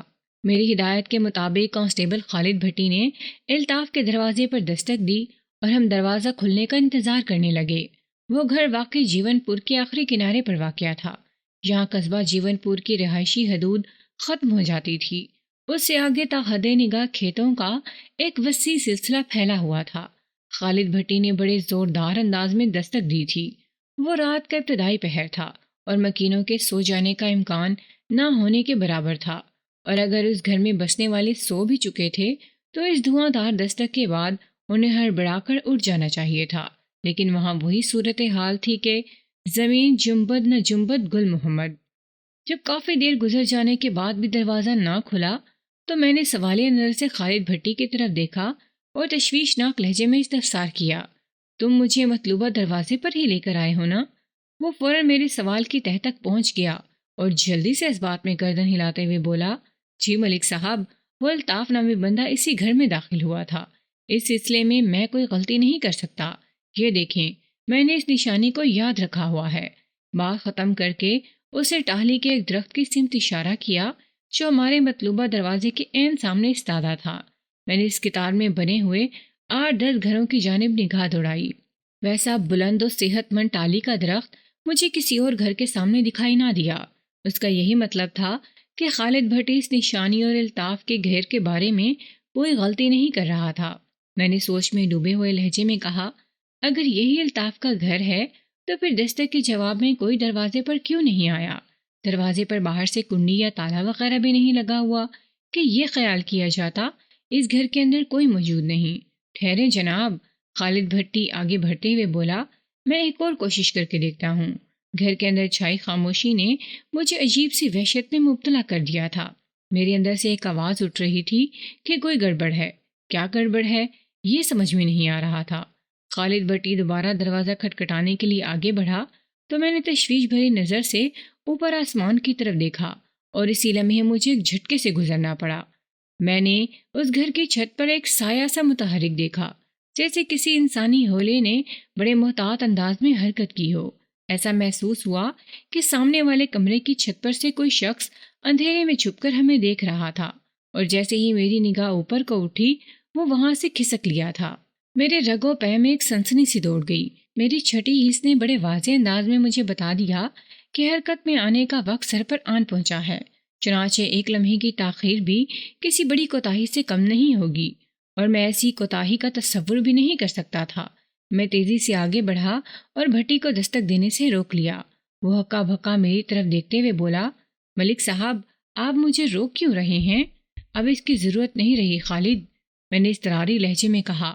تم بجلی کسی سرحد سے اس مکان کے عقب میں پہنچو اور جس شخص کو بھی چھت سے کودتے دیکھو فوراً قابو کر لو، چاہے اس مقصد کے لیے ہاتھ پاؤں کا بے درغ استعمال ہی کیوں نہ کرنا پڑے۔ اس کا مطلب ہے آپ نے مکان کی چھت پر کچھ دیکھ لیا ہے۔ یہ ساری باتیں بعد میں بھی ہو سکتی ہیں۔ ہری اپ۔ خالد بھٹی مزید ایک لفظ منہ سے نکالے بغیر میرے حکم کی تعمیل کے لیے دوڑ گیا۔ میں نے گھر کے بیرونی دروازے کو دبا کر دیکھا، دروازہ اندر سے بند تھا۔ میرے ذہن میں آیا کہ دروازہ توڑ کر اندر گھس جانا چاہیے، لیکن گھر کی بیرونی دیوار نے مجھے اس ارادے پر عمل کرنے سے روک دیا۔ وہ دیوار بمشکل 6 فٹ بلند تھی۔ میں بآسانی اس دیوار پر چڑھ سکتا تھا اور اگلے ہی لمحے گھر کے اندر کود سکتا تھا۔ وہ بڑے ہی نازک لمحات تھے، اور ایسے ہی لمحات میں سوچنے سے زیادہ عمل کرنے کی ضرورت ہوتی ہے۔ میں نے کندھے کی طوفانی ضرب سے دروازہ توڑنے کا ارادہ ترک کیا، دیوار کی منڈیر کو گرفت میں لے کر خود کو ہوا میں اچھالا اور اس جمپ کے نتیجے میں دیوار کے اوپر پہنچ گیا۔ پھر اگلے ہی لمحے میں نے گھر کے صحن میں چھلانگ لگا دی۔ اندر سناٹے اور خاموشی کا راج تھا۔ میں الطاف کی تلاش میں تیزی سے مکان کے اندرونی حصے میں داخل ہو گیا، لیکن چند لمحات ہی میں مجھے اندازہ ہو گیا کہ میری تلاش بے معنی تھی۔ میرے محسوسات کے مطابق اس گھر میں کوئی بندہ تھا اور نہ بندے کی ذات۔ کمروں کو اچھی طرح دیکھنے کے بعد میں بانس کی سیڑھی کی مدد سے مکان کی چھت پر پہنچ گیا اور اسی لمحے مجھے چونک جانا پڑا۔ میری آنکھوں نے رات کی تاریکی میں مکان کے پچھواڑے میں ایک ایسا منظر دیکھا جس نے مجھے جوش سے بھر دیا۔ وہاں 2 افراد آپس میں گتھم گتھا تھے۔ میرے دل نے گواہی دی کہ وہ الطاف اور خالد بھٹی کے سوا اور کوئی نہیں ہو سکتا۔ میں تقریباً دوڑتے ہوئے چھت کے کنارے پر پہنچا، 2 ڈنڈے پھلانگ کر سیڑھی سے نیچے اترا اور گھر کا دروازہ کھول کر مکان کے عقب میں دوڑ لگا دی۔ جب میں جائے فساد پر پہنچا تو اندھیرے میں کسی شخص کو دوسرے کے سینے پر سوار پایا۔ میں نے فوراً پینسل ٹارچ روشن کر کے صورتحال کا جائزہ لیا اور یہ دیکھ کر بے چین ہو گیا کہ خالد بھٹی دوسرے شخص کے نیچے دبا ہوا تھا اور یہ دوسرا شخص یقیناً الطاف ہی تھا۔ میں نے گرجدار آواز میں کہا، الطاف رک جاؤ، تمہارا کھیل ختم ہو گیا۔ میری تحکمانہ دھمکی نے غالب شخص پر کوئی اثر نہ دکھایا اور وہ خالد بھٹی کے سینے پر سوار بدستور اس کی گردن دبانے میں مصروف رہا۔ بحالت مجبوری مجھے مداخلت اور خالد بھٹی کی مدد کے لیے آگے بڑھنا پڑا۔ الطاف خاصا صحت مند اور طاقتور دکھائی دیتا تھا۔ میں نے ٹارچ آف کر کے جیب میں رکھی اور تیزی سے آگے بڑھ گیا۔ میرے ہاتھ بڑے ماہرانہ انداز میں الطاف کی قمیض کے کالر پر پہنچے، پھر کالر کی گرفت مضبوط ہو کے میں نے ایک زوردار جھٹکے سے اسے پیچھے کھینچ لیا۔ مجھے اپنی اس کوشش میں جزوی کامیابی حاصل ہوئی۔ الطاف کو میں خالد بھٹی کے اوپر سے اٹھا کر دور تو نہ پھینک سکا، البتہ خالد کی گردن اس کے ہاتھوں کی گرفت سے آزاد ہو گئی تھی۔ میری اس جزوی کامیابی کا سبب یہ تھا کہ میرے جھپٹنے نے الطاف کی قمیض کو اوپر سے نیچے کی طرف چیر ڈالا تھا، لہٰذا اس کھینچنے کے وہ نتائج برآمد نہ ہو سکے جس کی میں توقع کر رہا تھا۔ بہرحال ایک لمحہ سوچے بغیر میں نے الطاف کو ٹھڈوں اور تماچوں پر رکھ لیا۔ وہ لاکھ گبرو اور طاقتور سہی، لیکن میری فائٹنگ سکل کے سامنے نہیں ٹھہر سکتا تھا۔ میں نے چند لمحات اسے کاسٹک سوڈے سے دھو ڈالا۔ اسی دوران خالد بھٹی بھی اپنی گردن کو سہلاتے ہوئے اٹھ کر کھڑا ہو چکا تھا۔ وہ بڑے منتقم انداز میں الطاف پر پل پڑا۔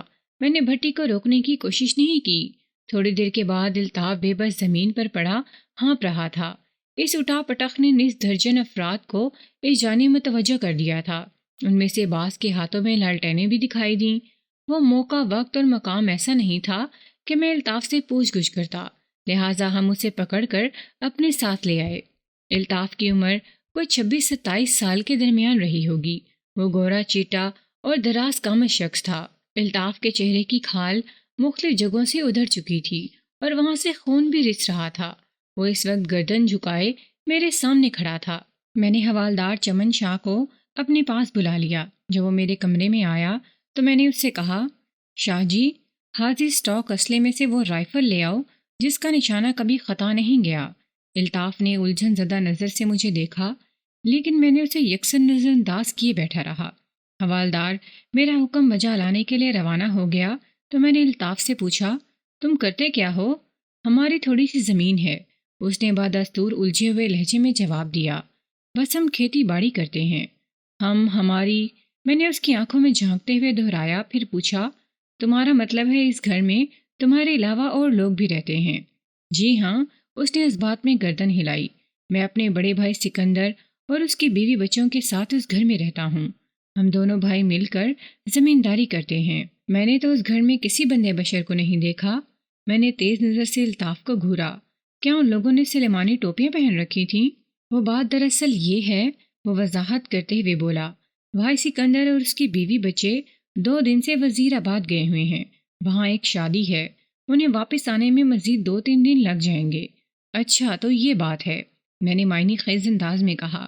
تم نے اپنے منصوبے پر عمل کرنے کے لیے بہت اچھا وقت چنا تھا، جب گھر میں کوئی نہ ہو اور تم آسانی سے وہ کر گزرو جس کے بارے میں تم نے سوچ رکھا تھا۔ جناب، میں نے کچھ نہیں کیا، وہ مصنوعی سماجت کرتے ہوئے بولا۔ آپ کو کوئی بڑی غلط فہمی ہوئی ہے۔ غلط فہمی کے گھوڑے، میں نے سخت لہجے میں کہا۔ تمہیں اندازہ نہیں کہ میں نے تم پر کتنا مضبوط ہاتھ ڈالا ہے۔ تمہاری باقی کی ساری زندگی جیل کے سلاخوں کے پیچھے گزرے گی۔ میری بات سمجھ رہے ہو نا؟ اس کے چہرے پر ایک رنگ سا آ کر گزر گیا۔ اس سے پہلے کہ وہ میرے استفسار کے جواب میں کچھ کہتا، حوالدار چمن شاہ ایک رائفل اٹھائے میرے کمرے میں داخل ہوا۔ پھر میرے قریب پہنچ کر اس نے رائفل کو میز پر رکھ دیا اور پوچھا، رائفل حاضر ہے ملک صاحب، اور کوئی حکم؟ رائفل کو تھام کر کھڑے ہو جاؤ شاہ جی، میں نے گہری سنجیدگی سے کہا۔ میں اس بندے سے چند ضروری سوالات کروں گا۔ اگر اس نے میرے سوالات کے جواب نہ دیے یا کسی قسم کی غلط بیانی کرنے کی کوشش کی تو آپ میرا اشارہ پاتے ہی اسے گولی سے اڑا دینا، باقی میں سنبھال لوں گا۔ میرے منہ سے یہ الفاظ نکلنا تھے کہ الطاف کا چہرہ متغیر ہو گیا۔ وہ کبھی سوچ بھی نہیں سکتا تھا کہ میں حوالدار کو ایسا سنگین آرڈر دے ڈالوں گا۔ تاہم حوالدار چمن شاہ اچھی طرح سمجھ رہا تھا کہ میں نے محض الطاف کو دہشت زدہ کرنے کے لیے یہ اقدام کیا ہے۔ وہ اس ڈرامے میں تڑکا لگانے کے لیے رائفل پکڑ کر بڑے خطرناک انداز میں کھڑا ہو گیا۔ میں نے الطاف کی آنکھوں میں دیکھتے ہوئے سوال کیا، تمہارے گاؤں میں لالی نامی ایک بندے نے خودکشی کی ہے، وہ تمہارا کیا لگتا ہے؟ میں نے خودکشی کے الفاظ دانستہ استعمال کیے تھے تاکہ الطاف اندازہ نہ لگا سکے کہ میں اس کے ساتھ کون سی چال چل رہا ہوں، جبکہ پوسٹ مارٹم رپورٹ کے طفیل میں اس کی حقیقت تک پہنچ چکا تھا۔ الطاف میرے سوال کے جواب میں بولا، میرے لالی سے کوئی رشتہ نہیں، اور اس کی بیوی یعنی بیوہ زری سے؟ میرے اس سوال میں اتنی چبھن تھی کہ اس کا رنگ اڑ گیا، تاہم قدرے سنبھلے ہوئے لہجے میں بولا، جب لالی سے کوئی رشتہ نہیں تو زری سے بھی کوئی واسطہ نہیں۔ اس کے باوجود بھی تم نے آج دن میں اس کے گھر کے چکر لگائے ہیں۔ میں نے گھور کر اسے دیکھا، اور آخری پھیرے میں تو تم اس کے گھر سے ایک پوٹلی لے کر نکلے تھے جو دروازے سے باہر آتے ہی تم نے اپنی شلوار کے نیفے میں ڈال لی تھی، اور بڑی خاموشی سے نہر کی طرف چل پڑے تھے۔ پھر جناب، پتہ نہیں آپ کیا کہتے جا رہے ہیں، وہ کمزور سی آواز میں بولا۔ میں تو کبھی لالی کے گھر کی طرف گیا بھی نہیں۔ میں نے اس کی بات سنی انسنی کرتے ہوئے اپنا بیان جاری رکھا۔ نہر کے کنارے واقع ایک جھاڑی کے نیچے تم نے زمین کھودی اور وہاں وہ چھوٹی سی پوٹلی دبا دی جو زری کے گھر سے لے کر نکلے تھے، پھر خاموشی سے اپنے گھر آ گئے۔ کیا میں صحیح کہہ رہا ہوں؟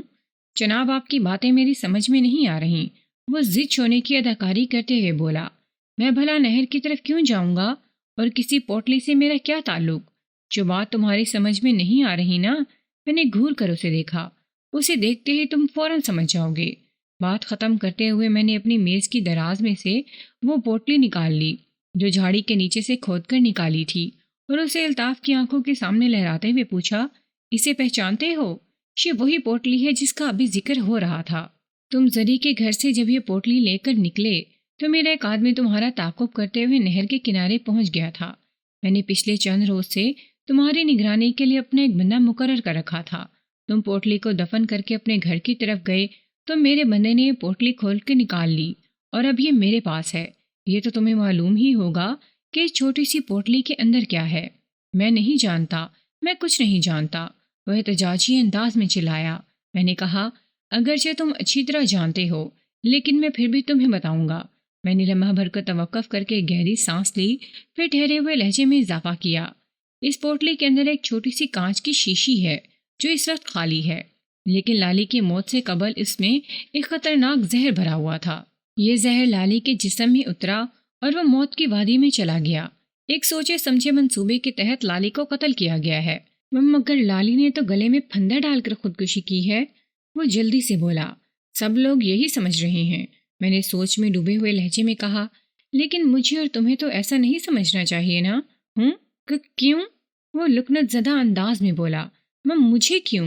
میں نے گمبھیر لہجے میں کہا، مجھے اس لیے لالی کی موت کو خودکشی نہیں سمجھنا چاہیے کہ میں نے اس کی لاش کا پوسٹ مارٹم کروایا ہے، اور پوسٹ مارٹم رپورٹ چیخ چیخ کر یہ اعلان کر رہی ہے کہ لالی کو زہر دے کر ہلاک کیا گیا ہے۔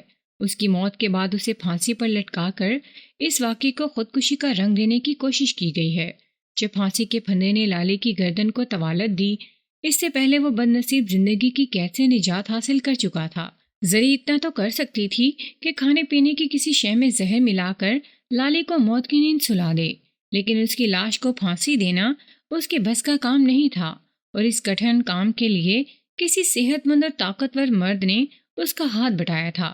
اور تمہیں لالی کی موت کو خودکشی اس لیے نہیں سمجھنا چاہیے کہ میں نے دانستہ ڈرامائی توقف کیا اور پھر سرسراتی ہوئی آواز میں اضافہ کیا، اس لیے کہ تم وہ مرد ہو جس نے لالی کے قتل میں زری کی بھرپور مدد کی تھی۔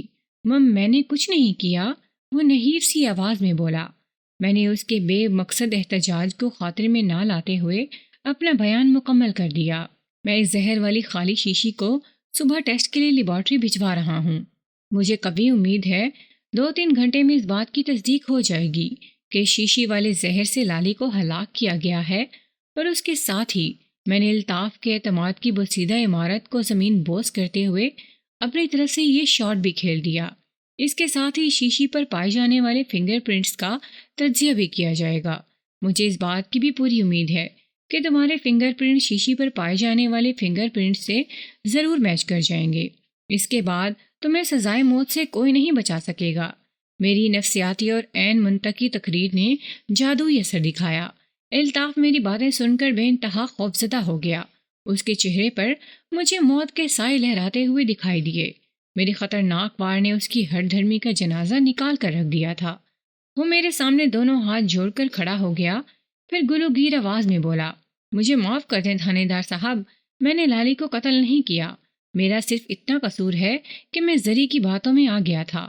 اس کے حسن اور جوانی نے میرا دماغ خراب کر دیا تھا۔ میں نے اس کا صرف اتنا ساتھ دیا ہے کہ لالی کو پھانسی۔ وہ بولتے بولتے خاموش ہو گیا۔ وہ مزید کیا بولتا؟ اس سے آگے بولنے کے لیے کچھ بچا ہی نہیں تھا۔ اس کے چپ ہوتے ہی حوالدار کو تاؤ آ گیا۔ رائفل کو ہوا میں لہراتے ہوئے بولا، ملک صاحب، اس بندے کی زبان بند ہو گئی ہے، اگر آپ کا حکم ہو تو گولی سے اڑا دوں۔ شاہ جی، مرے ہوئے پر گولی چلانا مرد کی شان نہیں، میں نے حوالدار کو مخصوص اشارہ کرتے ہوئے کہا۔ لالی مرڈر کیس حل ہو گیا ہے، آپ الطاف کو یہاں سے لے جاؤ، اس کی تھوڑی خاطر مدارت ہونی چاہیے، اسے تھانے میں حاضری کے آداب سکھاؤ، پھر میں اس کا بیان قلم بند کرتا ہوں۔ اس کا بیان ہو جائے تو پھر زری کی گرفتاری کے لیے بھی جانا ہے۔ آج رت جگہ ہے شاہ جی۔ اس کے بعد تمام مراحل ایک کے بعد ایک طے ہوتے چلے گئے۔ ایک مناسب سی خاطر تواضع کے بعد حوالدار نے الطاف کو میرے حوالے کر دیا۔ وہ اپنا حلفیہ بیان ریکارڈ کرانے کے لیے تیار ہو گیا تھا۔ یہ بیان ایک طرح سے اس کا اقبال جرم بھی تھا۔ واقعات کے مطابق الطاف کو پہلے زری سے ہمدردی ہوئی، پھر وہ اس کے قریب ہوتا چلا گیا۔ اس قربت نے اسے زری کے عشق میں مبتلا کر دیا۔ پھر وہ وقت آ گیا جب زری نے الطاف سے کہا کہ وہ لالی کو راہ سے ہٹانے کے منصوبے میں اس کا ساتھ دے تو وہ بعد میں اسے شادی کر لے گی، وہ زری کی محبت میں اتنی گہرائی تک ڈوب چکا تھا کہ اس کے اشاروں پر عمل کرتا چلا گیا۔ وہ زہر بھی الطاف نے ہی کہیں سے لا کر زری کو دیا تھا۔ زری نے کھانے میں زہر ملا کر ایک سوچے سمجھے منصوبے کے تحت لالی کو فنا کے گھاٹ اتار دیا اور ازاں بعد الطاف کی مدد سے لالی کی نیش کو پھانسی پہ لٹکا کر خودکشی کا ڈرامہ سٹیج کر دیا۔ اس ڈرامے میں حقیقت کا رنگ بھرنے کے لیے زری نے مجھے لالی کی تجرباتی عملی نااہلی کی ایسی کہانی سنائی کہ سب کچھ منطقی نظر آئے، اور شروع میں بالکل ایسا ہی ہوا تھا، لیکن بعد ازاں پوسٹ مارٹم کی رپورٹ نے اس کہانی کا رخ بدل کر رکھ دیا تھا۔ الطاف کے آنت جرم اور اقبال جرم کے بعد زری پر ہاتھ ڈالنا میرے لیے نہایت ہی آسان ثابت ہوا۔ پوسٹ مارٹم کی رپورٹ بھی اس سلسلے میں پوری طرح معاون تھی۔ پہلے میرے ذہن میں آیا کہ صبح جیون پور جاؤں، لیکن اگلے ہی لمحے میں نے اس سوچ کو روک دیا اور فی الفور زری کی گرفتاری کے لیے نکل کھڑا ہوا۔ اس کا سوگ اور بے ہوشی کے دورے ایک ڈھکوسلے سے زیادہ اور کچھ نہیں تھا۔ وہ لالی کی قاتل تھی، اس لیے اس معاملے میں اسے کوئی رعایت برتنا مناسب نہیں تھا۔ میں نے جیون پور پہنچ کر زری کو لالی کے قتل کے جرم میں گرفتار کر لیا۔ اس کا باپ خوشی محمد ہکا بکا رہ گیا۔ اس کی سمجھ میں نہیں آ رہا تھا کہ میں آدھی رات کو اس ظالمانہ کارروائی کیوں کر رہا ہوں۔ میں نے پوسٹ مارٹم اور الطاف کے اقرار جرم کے تناظر میں نہایت مختصر الفاظ میں اسے صورتحال سے آگاہ کیا اور زری کو گرفتار کر کے تھانے میں لے آیا۔ میں نے تھانے میں جب زری سے کڑی پوچھ تاچھ کی تو پہلے وہ آئیں بائیں شائیں کرنے لگی۔